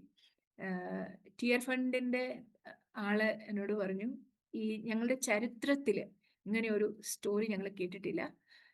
മാത്രമല്ല ഞങ്ങൾ സ്പോൺസർ ചെയ്യുന്നത് സ്റ്റോപ്പ് ചെയ്ത് കഴിഞ്ഞാൽ പിന്നെ ആ കുട്ടിക്ക് എന്താണ് സംഭവിക്കുന്നത്, എവിടെയാണ് എന്നൊന്നും ഞങ്ങൾ അറിയില്ല. പക്ഷേ ഞങ്ങൾ സ്പോൺസർ ചെയ്ത ഒരു കുട്ടി ഒരു മിഷണറി ആയിട്ട് വർക്ക് ചെയ്യുന്നു, എന്നിട്ട് ആ സ്പോൺസറിൻ്റെ ദേശത്ത് വന്ന് അവരെ കാണുന്നു. ഇതൊക്കെ ഈ ഒരു സ്റ്റോറി എന്ന് പറയുന്നത് ഞങ്ങളുടെ പ്രവർത്തനത്തെ വളരെയധികം ബൂസ്റ്റ് ചെയ്യുന്ന ഒരു സ്റ്റോറിയാണ്. താങ്ക് യു ഒക്കെ പറഞ്ഞു. അതെൻ്റെ ലൈഫിൽ വളരെ ഒരു അനുഗ്രഹിക്കപ്പെട്ട ഒരു അനുഭവമായിരുന്നു. ഞാനത് പറയുന്നത് എന്ന് ചോദിച്ചാൽ, ദൈവം ഒരുപാട് പേരെ യൂസ് ചെയ്തു എന്നെ ഷെയ്പ്പ് ചെയ്യാനും, എന്നെ ഈ നിലയിൽ കർത്താവ് ഏത് രീതിയിൽ ആഗ്രഹിച്ചോ ആ രീതിയിലേക്ക് വരാനായിട്ട് നമ്മളെ തന്നെ സമർപ്പിച്ച് കഴിയുമ്പം ദൈവം തന്നെ സാഹചര്യങ്ങളും ആളുകളെയും ഒരുക്കി നമുക്ക് വേണ്ട മെന്ററിങ് തന്ന് നമ്മളെ ഷെയ്പ്പ് ചെയ്യാനായിട്ട് ഒരുപാട് പേരെ ദൈവം ഉപയോഗിക്കും. അതിൻ്റെ ഒരു സാക്ഷ്യം കൂടെയാണ് എനിക്ക് അവിടെ പറയാനുള്ളത്. ഞാൻ പറഞ്ഞല്ലോ, എൻ്റെ പപ്പ മരിച്ചു കഴിഞ്ഞിട്ടുള്ള എൻ്റെ ആ ഒരു പേഴ്സണാലിറ്റി ഇതിലൊക്കെ വന്നിട്ടുള്ള ആ ഒരു ഇന്നർ ഹീലിങ്ങിൻ്റെ കൂടെ ചെറിയൊരു സ്റ്റോറി പറയാം. സുവിശേഷ വേലയിലായിരുന്നു ഇതൊക്കെയാണെന്ന് പറഞ്ഞാലും നമുക്കറിയാമല്ലോ, നമ്മളെല്ലാവരും ബലഹീനരായ മനുഷ്യരാണ് അല്ലേ. എനിക്കാണെങ്കിൽ മുൻകോപം ഭയങ്കരമായിട്ടുണ്ടായിരുന്നു. പ്രത്യേകിച്ച് ഞാൻ ചെയ്യാത്തൊരു കാര്യം എന്നോട് പറഞ്ഞു കഴിഞ്ഞാൽ എനിക്ക് ഭയങ്കരമായിട്ട് അത് സംസാരിച്ച് തീർക്കണം എന്നുള്ള ഒരു വാശിയുള്ള ആളായിരുന്നു. പക്ഷെ അങ്ങനെ ദേഷ്യത്തിൽ സംസാരിച്ച് തീർക്കുമ്പോൾ പല റിലേഷൻഷിപ്പിനെ അത് ബാധിക്കുന്നുണ്ടെന്ന് എനിക്ക് മനസ്സിലായി. അതെനിക്ക് നല്ലതല്ല, സുവിശേഷ വേലയിലായിരിക്കുമ്പോൾ അത് നല്ലതല്ല എന്ന് എനിക്ക് തന്നെ മനസ്സിലായി. ഞാൻ കർത്താവിൻ്റെ സന്നിധിയിൽ ഇരിക്കാനായിട്ട് തീരുമാനിച്ചു. ഒരു 3 ദിവസത്തെ ഉപവാസം എടുത്ത് ദൈവസന്നിധിയിലിരുന്നു. ദൈവസന്നിധിയിലിരുന്ന്, കർത്താവേ എനിക്കിതിനകത്തുനിന്ന് പുറത്തു വരണം എന്ന് പറഞ്ഞ് പ്രാർത്ഥിക്കാൻ തുടങ്ങി. ആ പ്രാർത്ഥനയുടെ 2ാമത്തെ ദിവസം കർത്താവ് എനിക്കൊരു ദർശനം കാണിച്ചു തന്നു. ആ ദർശനം എന്ന് പറയുന്നത് ക്രൂശിൽ കിടക്കുന്ന യേശുവിനെ എനിക്ക് കാണിച്ചിട്ട് പറഞ്ഞു, നീ ഇവിടേക്ക് നോക്കുക, ക്രൂശിലേക്ക് നോക്കുക. നിന്റെ അപ്പ മരിച്ചപ്പോൾ നീ വിചാരിച്ചു നിന്റെ ഐഡന്റിറ്റി ലോസ്റ്റ് ആയെന്ന്, നഷ്ടപ്പെട്ടു പോയെന്ന്. പക്ഷെ ഇവിടേക്ക് നോക്ക്, ഇവിടെ ഈ ക്രൂശില് ഞാൻ നിന്റെ ഐഡന്റിറ്റിയെ റിഡീം ചെയ്തു.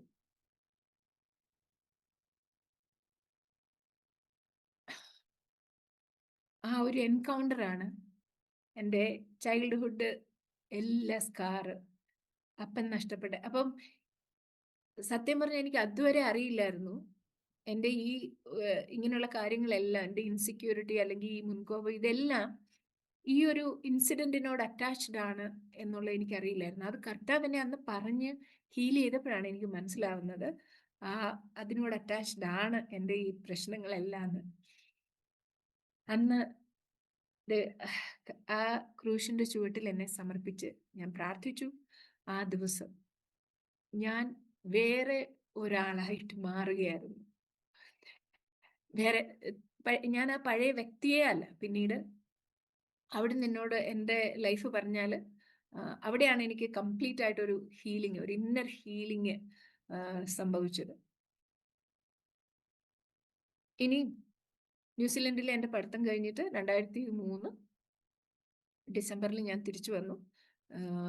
2004 ഞാൻ വീണ്ടും ഡൽഹിയിൽ തന്നെയായിരുന്നു. അവിടെ വെച്ചാണ് വീണ്ടും പ്രെയർ ഗ്രൂപ്പിൽ ഇൻറ്റർസെസറി പ്രെയർ, പിന്നെ ലോക്കൽ ചർച്ചിനോട് ചേർന്ന് ഇവാഞ്ചലിസം ഇങ്ങനെയുള്ള കാര്യങ്ങളുമായിട്ട് ആയിരുന്നു. അങ്ങനെ ആയിരിക്കുമ്പോൾ എൻ്റെ ലീഡർഷിപ്പ് പറഞ്ഞു ബൈബിൾ സ്കൂളിലേക്ക് പഠിപ്പിക്കാനായിട്ട് ഞങ്ങൾ വിടുവാന്ന് പറഞ്ഞു. അങ്ങനെ പ്രാർത്ഥിച്ചുകൊണ്ടിരിക്കുമ്പോഴാണ് ആദ്യമായിട്ട് ഒരു പ്രാർത്ഥനയിൽ കർത്താവ് എന്നോട് പറഞ്ഞു, വിവാഹം കഴിക്കാൻ പോകുന്ന ആൾക്ക് വേണ്ടി പ്രാർത്ഥിക്കാനായിട്ട് പറഞ്ഞു. അപ്പൊ എനിക്കറിയില്ല ഇതാരാ, എവിടെയാ, എന്തിനാണ് പ്രാർത്ഥിക്കണ്ടേ, ഇതൊന്നും എനിക്കറിയത്തില്ല. ഞാൻ ചോദിച്ചു, കർത്താവ് എന്താ പ്രാർത്ഥിക്കണ്ടേ? എനിവേ ഞാൻ ഇങ്ങനെ സ്തോത്രം പറഞ്ഞു തുടങ്ങിയപ്പം പരിശുദ്ധാത്മാവ് എന്നോട് പറഞ്ഞു, ഒരു ക്രൈസിസിലൂടെ പോയിക്കൊണ്ടിരിക്കുകയാണ്, അപ്പോൾ അതിനുവേണ്ടി പ്രാർത്ഥിക്കാൻ പറഞ്ഞു. ഞാൻ പ്രാർത്ഥിച്ചു.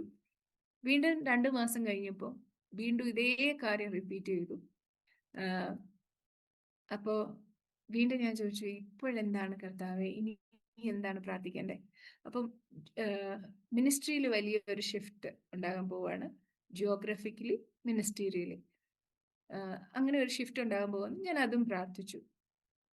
അങ്ങനെ ഇരിക്കുമ്പോഴാണ് എനിക്ക് ഡൽഹിയിൽ നിന്ന് പഠാൻകോട്ട് ബൈബിൾ സ്കൂളിലേക്ക് പോകാനായിട്ടുള്ള ഞങ്ങളുടെ ലീഡേഴ്സ് പറഞ്ഞത്.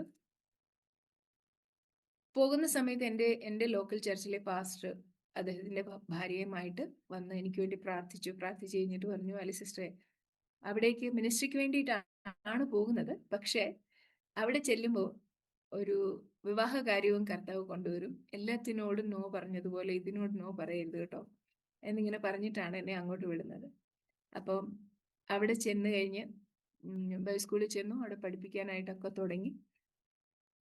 എന്നോട് കർത്താവ് സംസാരിക്കുന്ന ഈ വചനം തന്ന് സംസാരിക്കും, സ്വപ്നത്തിലൂടെ ഒരുപാട് കാര്യങ്ങൾ സ്വപ്നം തന്ന്, അതിന്നും ഉണ്ട് കേട്ടോ, സ്വപ്നത്തിലൂടെ സംസാരിക്കുമായിരുന്നു.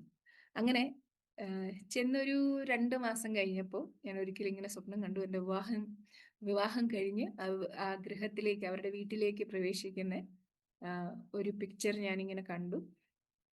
അത് കഴിഞ്ഞ് 2 ദിവസം കഴിഞ്ഞിട്ടാണ് വിവാഹാലോചന, ഒരു അദ്ദേഹത്തിൻ്റെ, എൻ്റെ ഹസ്ബൻഡിൻ്റെ സുഹൃത്താണ് വിവാഹം ആലോചിച്ചത്. അങ്ങനെ ദൈവസന്നിധി പ്രാർത്ഥിച്ച് വീട്ടുകാരോടൊക്കെ പറഞ്ഞ് ഇങ്ങനെ ഒരു ആലോചന ഉണ്ട് എന്ന് പറഞ്ഞ്, ഞാൻ എങ്ങനെ ഏത് രീതിയിൽ ആഗ്രഹിച്ചു, ഞാൻ കർത്താവിനോട് ഒന്നേ പറഞ്ഞിട്ടുണ്ടായിരുന്നുള്ളൂ, എൻ്റെ അപ്പൻ എനിക്ക് വേണ്ടി അപ്പോയിന്റ് ചെയ്തിരിക്കുന്ന വ്യക്തി ആയിരിക്കണം എന്ന് എനിക്ക് ഉറപ്പുണ്ടായിരിക്കണം. അങ്ങനെ 2005 മെയ് മാസത്തിൽ ഞങ്ങളുടെ വിവാഹം നടന്നു. വിവാഹം കഴിഞ്ഞിട്ട് ഞങ്ങളുടെ വെഡിങ് പിക്ചേഴ്സ് എല്ലാം കിട്ടിക്കഴിഞ്ഞപ്പോൾ ഞാൻ സ്വപ്നത്തിൽ കണ്ട അതേ വീട്, അതേ രീതിയിൽ ഉള്ള ഫോട്ടോ ആണ്, ഒരു ഫോട്ടോ എനിക്ക് കിട്ടി. ഞാൻ ഇപ്പോഴും അത് സൂക്ഷിച്ചു വെച്ചിട്ടുണ്ട്. അപ്പോൾ ഞാൻ പറഞ്ഞത്, ആ ഒരു കാലഘട്ടത്തിലൊക്കെ ദൈവം എന്നെ നടത്തിയ വഴികൾ, എൻ്റെ സഹോദരന്മാരോട് ഞാൻ പറഞ്ഞത്, മുമ്പേ അവൻ്റെ രാജ്യവും നീതി അന്വേഷിപ്പിൻ, അതോടുകൂടി ഇതൊക്കെ നൽകുമെന്ന്. എൻ്റെ കർത്താവിൻ്റെ ഹിതമാണ്. അതറിഞ്ഞ ആ ഒരു യാത്രയൊക്കെ ഇപ്പം ഞാനിങ്ങനെ പെട്ടെന്ന് പറഞ്ഞു പോയപ്പോൾ എല്ലാം ഈസി ആയിട്ട് പറഞ്ഞു, പക്ഷെ ഒന്നും ഈസി അല്ലായിരുന്നു. ഒരുപാട് ചലഞ്ചസ് എൻ്റെ ലൈഫിൽ ഉണ്ടായിട്ടുണ്ട്. എന്നാൽ അതിലെല്ലാം അപ്പനെ പോലെ കരം പിടിച്ച് എൻ്റെ കർത്താവ് നടത്തി. ആം, സ്ത്രീധനം ചോദിക്കുന്ന ആളായിരിക്കരുത്, അങ്ങനെയൊക്കെ ഉള്ള ഇതുണ്ടായിരുന്നു. പക്ഷെ അങ്ങനെ ഒന്നുമല്ല. എൻ്റെ സുവിശേഷ വേലയ്ക്ക് വേണ്ടിയുള്ള എൻ്റെ വിളി എന്താണ്, അദ്ദേഹത്തിന്റെ വിളി എന്താണ്, അങ്ങനെ ഒരാളെ മാത്രം സപ്പോർട്ട് ചെയ്യുന്ന ആളല്ല, അങ്ങോട്ടും ഇങ്ങോട്ടും സപ്പോർട്ട് ചെയ്ത് ഇന്നും കർത്താവിന്റെ വേലയിൽ പരസ്പരം ഉത്സാഹിപ്പിച്ച് മുന്നേറുന്ന അങ്ങനെ ഒരു ജീവിത പങ്കാളിയാണ് കർത്താവ് എനിക്ക് തന്നത്. 2 മക്കളെ കർത്താവ് ദാനമായിട്ട് തന്നു. എൻ്റെ മോളെ ഭയങ്കര പ്രതിസന്ധിയിലൂടെയാണ് എൻ്റെ മോളെ എനിക്ക് ലഭിച്ചതും ഇപ്പോഴും അവളുടെ ലൈഫിൽ ഒരുപാട്, അത് അവളുടെ ടെസ്റ്റിമണിയാണ്. വിസ്താരമായിട്ട് അവൾ തന്നെ പിന്നീട് എപ്പോഴെങ്കിലും അവളുടെ ടെസ്റ്റിമണി അവൾ പറയും. പക്ഷെ എൻ്റെ മകളെ കൺസീവ് ചെയ്ത സമയം തുടങ്ങി ഒരുപാട് ചാലഞ്ചസ് ഫേസ് ചെയ്തിരുന്നു. ഭയങ്കര സിവിയർ പെയിനും അങ്ങനെയൊക്കെ ആയിട്ട് 4 മാസത്തിൽ ഒരു വീഴ്ച വീണു. ഞാൻ വിചാരിച്ചു അതോടെ തീർന്നു എന്ന്. പക്ഷെ കർത്താവ് എന്നെ താങ്ങി. 7 മാസം പ്രഗ്നൻസിയിലായിരിക്കുമ്പോൾ എൻ്റെ ഡോക്ടർ ബാക്ക് പെയിനിന് തന്ന ഒരു മരുന്ന്, ഒരു ഗുളിക കഴിച്ചത്, അതിൻ്റെ സൈഡ് എഫക്റ്റ് BP ലോ ആകുന്നതായിരുന്നു. എനിക്ക് ഓൾറെഡി BP ലോ ആയിരുന്നു. അപ്പോൾ ഞാനൊരു 3 മണിക്കൂർ അൺകോൺഷ്യസ് ആയി. എൻ്റെ BP 80/20 ആയി. ഒരു അത്ഭുതമാണ്. ആ ഒരു BP ലോ ആയിട്ട് ഞാൻ സർവൈവ് ചെയ്തത്, ഞാൻ രക്ഷപ്പെട്ടത്, എൻ്റെ കുഞ്ഞിനൊന്നും സംഭവിക്കാതിരുന്നൊക്കെ ഒരു അത്ഭുത സാക്ഷ്യം തന്നെയായിരുന്നു. അത് കഴിഞ്ഞിട്ട് മോള് ഉണ്ടാകുന്ന സമയത്ത്, മോളുടെ ഡെലിവറിയുടെ സമയത്ത് പെട്ടെന്ന് അവളുടെ ഹാർട്ട് ബീറ്റ് കേൾക്കാതെ ആയി. ഞങ്ങൾ ഈ പ്രതിസന്ധികളിലൂടെ ഒക്കെ വരുമ്പോഴും ഞങ്ങൾ വചനം പറഞ്ഞിരുന്നത്, I will see the goodness of the Lord in the land of the living. ജീവനുള്ളവരുടെ ദേശത്ത് യഹോവയുടെ നന്മ കാണും. അങ്ങനെ ഉറച്ചു വിശ്വസിച്ച് ആ ഒരു വാക്യം പറഞ്ഞാണ് ത്രൂ ഔട്ട് ആ ഒരു 9 മാസം കഴിഞ്ഞത്. ആ ദിവസം ഈ വാക്യം പറഞ്ഞ് അതിന്റെ തലേദിവസം കർത്താവിനോട് ആ അധ്യായം വായിക്കാൻ പറഞ്ഞു. അനർത്ഥ ദിവസത്തിൽ അവൻ തന്റെ കൂടാരത്തിന്റെ മറവിൽ എന്നെ മറയ്ക്കും, പാറമേൽ എന്നെ ഉയർത്തും. ഈ വാക്യം ഞാൻ ബൈഹാർട്ട് ചെയ്തു തലേദിവസം രാത്രിയിൽ. കുഞ്ഞിന്റെ ഹാർട്ട് ബീറ്റ് കേൾക്കാനില്ലെന്ന് പറഞ്ഞപ്പോൾ തുടങ്ങി ഈ 2 വചനങ്ങളും ആവർത്തിച്ച് പറഞ്ഞുകൊണ്ട് ഞാൻ ഇരുന്നു. ഡോക്ടർ വന്നിട്ട് പറഞ്ഞു പെട്ടെന്ന് എമർജൻസി സർജറി ചെയ്യണമെന്ന് പറഞ്ഞു. എൻ്റെ BP ലോ ആണ്, സർജറിക്ക് അനസ്തേഷ്യ തരാൻ പറ്റില്ല. അങ്ങനെ ഇരുന്ന് എങ്ങനെയോ ഡോക്ടേഴ്സ് സലൈനും ഒക്കെ കയറ്റി എങ്ങനെയോ സ്റ്റേബിൾ ആയപ്പോൾ ഞാനിങ്ങനെ പ്രാർത്ഥിച്ചു, കർത്താവ് എൻ്റെ കുഞ്ഞിൻ്റെ കരച്ചിൽ കേട്ടിട്ട് ഞാൻ ഉറങ്ങുവാണെങ്കിൽ ഉറങ്ങാവുള്ളേ. ഡോക്ടേഴ്സ് പറഞ്ഞു ഒരു 5 മിനിറ്റ് കൂടെ കഴിഞ്ഞെങ്കിൽ കുഞ്ഞിനെ ലഭിക്കയില്ലായിരുന്നു. പക്ഷെ ദൈവത്തിന്റെ വചനം ജീവനും ചൈതന്യവും ഉള്ളതാണ്. അത് ആ വചനം ദൈവത്തിലുള്ള ഉറപ്പുള്ള വിശ്വാസമാണ് ആ കുഞ്ഞിനെ ഞങ്ങൾക്ക് ജീവനോടെ ലഭിച്ചത്. അവൾക്ക് 3 മാസം പ്രായമുള്ളപ്പോൾ ഒരു അലർജി തുടങ്ങി. വളരെ പ്രയാസത്തിലുള്ള ഒരു കാലഘട്ടം, ഒരു സമയമായിരുന്നു അത്. ആ സമയത്ത് എൻ്റെ അച്ചായൻ്റെ അമ്മ സുഖമില്ലാതെ അദ്ദേഹം നാട്ടിൽ പോയി. ഞാൻ ഈ കുഞ്ഞിനെ ഹോസ്പിറ്റലിൽ പോകാനായിട്ട് ഇങ്ങനെ കൊണ്ടുപോകാനായിട്ട് തുടങ്ങും. അപ്പം ഞങ്ങളുടെ ക്യാമ്പസിൻ്റെ റോഡിൽ ഞാൻ തനിയെ ഇങ്ങനെ, കർത്താവ് എന്തുകൊണ്ടാണ് ഈ മോക്ക് ഇങ്ങനെ ഒരു പ്രശ്നം ഉണ്ടാകുന്നത്, ഇങ്ങനെ ഭയങ്കര സങ്കടപ്പെട്ട് ഞാൻ തനിയേ ഉള്ളൂ ഇങ്ങനെ കർത്താവിനോട് ഇങ്ങനെ സംസാരിച്ച് വഴിയെ പോകുമ്പോൾ എൻ്റെ ചെവിപ്പുറകിൽ എന്ന പോലെ ഒരു ശബ്ദം കേട്ടു. അതിങ്ങനെയായിരുന്നു, do not worry about her. ഇങ്ങനെ ഇംഗ്ലീഷിൽ തന്നെയാണ് ഞാൻ ആ ശബ്ദം കേട്ടത്. Do not worry about her, she is mine. I have given her to you to take care of her. നീ അവളെക്കുറിച്ച് ഒട്ടും വറിയിടാവണ്ട, അവൾ എൻ്റെ, ഞാൻ നിന്റെ കയ്യിൽ അവളെ തന്ന അവളെ വളർത്താൻ വേണ്ടി മാത്രം, ടേക്ക് കെയർ ചെയ്യാൻ വേണ്ടി മാത്രമാണെന്ന്. ആ ഒരു വചനം എന്ന് പറയുന്നത് എൻ്റെ പേരൻറ്റിങ്ങിൽ എന്നെ ഏറ്റവും അധികം സഹായിച്ച വചനമാണ്. Long term illness, long term struggle ചെയ്യുന്ന അല്ലെ സഫർ ചെയ്യുന്ന കുഞ്ഞുങ്ങൾക്കും അവരുടെ മാതാപിതാക്കൾക്കും എന്താ പറയുക, വലിയൊരു ഒരു എൻകറേജ്മെന്റ് ആണ് നമ്മള് ദൈവം ഏൽപ്പിച്ച് നമ്മുടെ കുഞ്ഞുങ്ങളെ നോക്കാൻ വേണ്ടി മാത്രം. അത്രേ നമുക്ക് കഴിവുള്ളൂ, നമുക്ക് അത്രേ പറ്റത്തുള്ളൂ. നമുക്ക് അവരെ കുറിച്ചുള്ള ഒരു ബേർഡനും അല്ലെ വറി അല്ലെങ്കിൽ ചിന്ത അത് നമുക്ക് എടുക്കാനുള്ള കപ്പാസിറ്റി ഇല്ല. അത് കർത്താവ് ചെയ്തോളൂ. നമ്മൾ ചെയ്യേണ്ടത് അവരെ ടേക്ക് കെയർ ചെയ്യുക മാത്രമാണ്. അത് അത്ര ഈസി അല്ല. പക്ഷെ വചനം വീണ്ടും കർത്താവ് എനിക്ക് തന്നു, എൻ്റെ കൃപ നിനക്ക് മതി, എൻ്റെ ശക്തി ബലഹീനതയിൽ തികഞ്ഞു വരുന്നു. അപ്പോൾ ഞാൻ ഇങ്ങനെ ലോങ് ടൈം സ്ട്രഗിൾ ചെയ്യുന്ന മാതാപിതാക്കൾക്ക് വേണ്ടിയൊക്കെ ഞാൻ പ്രാർത്ഥിക്കുന്ന ഒരു വചനമാണ്, കർത്താവെ അവരുടെ ബലഹീനതയിൽ അങ്ങയുടെ ശക്തി തികഞ്ഞു വരട്ടെ എന്ന് പറഞ്ഞിട്ട്. അപ്പോൾ ഈ ഒരു കാര്യമാണ് കുഞ്ഞുങ്ങളെ. പിന്നെ മോള് കഴിഞ്ഞിട്ട് ഒരു മോനും കൂടെ കർത്താവ് ദാനമായിട്ട് തന്നു. ഇതിനും കൂടെ ഒരു കംഫർട്ടിങ് ആയിട്ടുള്ള ഒരാളാണ് അദ്ദേഹം. എൻ്റെ മോന് പ്രശ്നങ്ങളൊന്നും ഇല്ലാതെ. മോളെ കുറിച്ച് ദൈവം, രണ്ടുപേരെ കുറിച്ചും ദൈവം വളരെ വ്യക്തമായിട്ട് ഞങ്ങളോട് അവരെ ദൈവം ഉപയോഗിക്കാനിരിക്കുന്നതും ഒക്കെ കർത്താവ് പറഞ്ഞിട്ടുണ്ട്. കോവിഡ് സമയത്ത് വളരെയധികം പ്രതിസന്ധിയിലൂടെയാണ് എൻ്റെ മോള് പോയത്. അത് ഓൾ ടുഗദർ വേറെ ഒരു ടെസ്റ്റ് മണിയാണ്, ഒരു ലോങ് ടെസ്റ്റ് മണിയാണ്. എന്നാൽ എനിക്ക് പറയാനുള്ള, ആ സമയത്ത് തകർന്നു പോകാതെ നിലനിർത്തിയത് ദൈവത്തിൻ്റെ കൃപ മാത്രമാണ്. ഈ കുഞ്ഞുങ്ങളെ 2 പേരുമായിട്ട് വീണ്ടും കുറച്ചുകൂടെ വചനം പഠിക്കാനായിട്ട് ദൈവം സാഹചര്യം ഒരുക്കി തന്നു. സയക്സിൽ ചൈനം എനിക്കും വചനം പഠിക്കാനായിട്ട് ദൈവം സഹായിച്ചു, ബാംഗ്ലൂരിൽ. അതിനുശേഷം 2018 മിഷൻ ഇന്ത്യ എന്ന് പറയുന്ന ഇപ്പം ഞങ്ങളായിരിക്കുന്ന മിഷൻ ഇന്ത്യ തിയോളജിക്കൽ സെമിനാരിയിൽ ഞങ്ങളിപ്പോൾ ദൈവത്തിൻ്റെ വചനം പഠിപ്പിച്ചുകൊണ്ടിരിക്കുകയാണ്. ജീവിതം ഇങ്ങനെ കർത്താവ് എവിടെ തുടങ്ങിയോ, എങ്ങനെ വിളിച്ച് വേർതിരിച്ചോ ആ ഒരു ഇതിലേക്ക്, ഞാൻ പറഞ്ഞല്ലോ, ഞാൻ വിചാരിച്ചു ഒരു 50-60 വയസ്സൊക്കെ ആകുമ്പോഴായിരിക്കും അടുത്ത ജനറേഷനെ പ്രിപ്പയർ ചെയ്യാനായിട്ട് കഴിയുക എന്നത്. പക്ഷേ ആ വചനം തന്ന 2 വർഷത്തിനുള്ളിൽ തന്നെ എനിക്ക് മുന്നോട്ട് വീണ്ടും പഠിക്കാനും 4 വർഷം കഴിഞ്ഞപ്പോൾ ബൈബിൾ സ്കൂളിൽ ജോയിൻ ചെയ്യാനും കഴിഞ്ഞ 21 വർഷമായിട്ട് വേദപഠനശാലയിലെ ബൈബിൾ സ്കൂളിൽ കുഞ്ഞുങ്ങളെ പഠിപ്പിക്കാനും അവരുടെ ജീവിതത്തിലേക്ക് ചെറിയ രീതിയിൽ കോൺട്രിബ്യൂട്ട് ചെയ്യാനൊക്കെ ദൈവം സഹായിച്ചുകൊണ്ടിരിക്കുന്നു. ദൈവത്തിൻ്റെ വിശ്വസ്തതയൊക്കെ പറഞ്ഞാൽ തീരാത്ത പോലെ സമുദ്രം പോലെയുണ്ട്. മോളുടെ അപ്പനേക്കാൾ അധികം സ്നേഹിക്കുന്ന ഒരു യേശുപ്പച്ചനാണ് എന്ന് പറഞ്ഞത്. എൻ്റെ ആ ചെറിയ പ്രായം മുതൽ 8 വയസ്സ് മുതൽ ഇന്ന് വരെയും എനിക്ക് പറയാൻ പറ്റുന്ന സാക്ഷ്യം അതൊന്നു മാത്രമാണ്. എൻ്റെ അപ്പൻ എൻ്റെ ഒപ്പമുണ്ട്.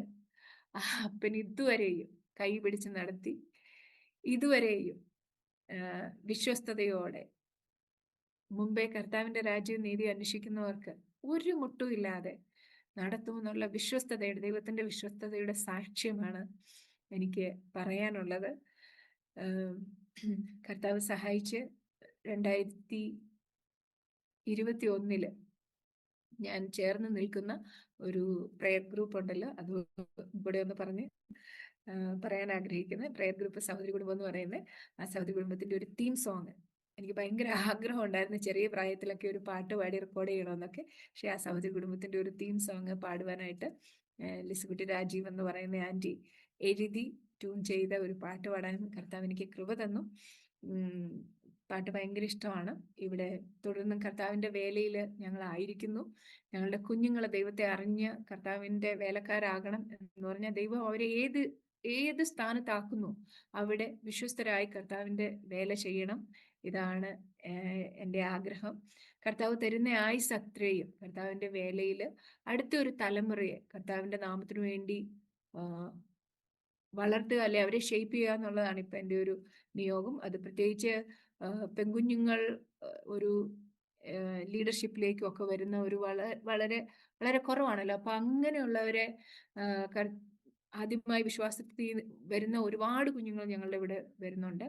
അങ്ങനെയുള്ളവരെ കർത്താവിൻ്റെ നാമത്തിനു വേണ്ടി, കർത്താവിൻ്റെ രാജ്യത്തിനു വേണ്ടി ഷേപ്പ് ചെയ്ത് അവരെ വളർത്തിയെടുക്കണമെന്നുള്ളതാണ് നമ്മുടെ ഒരു ആഗ്രഹവും കോളും വിശ്വാസവും. കർത്താവിലുള്ള ആശ്രയം എല്ലാം അത് തന്നെയാണ്. ഇതിൻ്റെ ഇടയ്ക്ക് പറയാൻ വിട്ടുപോയ ഒരു കാര്യം, എൻ്റെ സഹോദരന്മാരിൽ ചിലർ കർത്താവിനെ അറിഞ്ഞു. അവരിൽ ചിലർ കർത്താവിൻ്റെ വേല ചെയ്യുന്നു.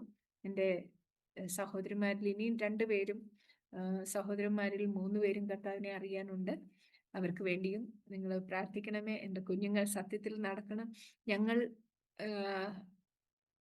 പിന്തുടർന്ന, ഞങ്ങൾ ആരാധിച്ച, അല്ലെ ഞങ്ങൾ സേവിച്ച ഈ ദൈവത്തെ സന്തോഷത്തോടുകൂടെ തന്നെ സേവിക്കുവാൻ ഞങ്ങളുടെ കുഞ്ഞുങ്ങളെയും അടുത്ത ഒരുപാട് തലമുറകളെയും കർത്താവ് എന്ന് പറഞ്ഞ് ഞങ്ങളുടെ അല്ല, നമ്മൾ എല്ലാം ചേർന്ന് നിൽക്കുന്ന നമ്മുടെ അടുത്ത തലമുറ കർത്താവിനെ അറിഞ്ഞ് ജീവിക്കാൻ ദൈവം സഹായിക്കേണ്ടതിന് അരോമ ടി വിയുടെ പ്രേക്ഷകരുടെ പ്രാർത്ഥനയും ചോദിച്ചുകൊണ്ട് എൻ്റെ വാക്കുകളെ ചുരുക്കുന്നു.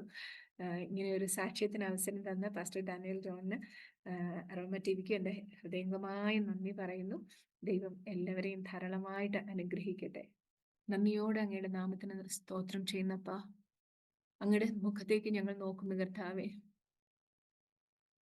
അങ്ങ് നടത്തിയ എല്ലാ വഴികൾക്കായിട്ട് നന്ദിയുള്ള ഹൃദയത്തോടെ സ്തോത്രം ചെയ്യുന്നു കർത്താവേ.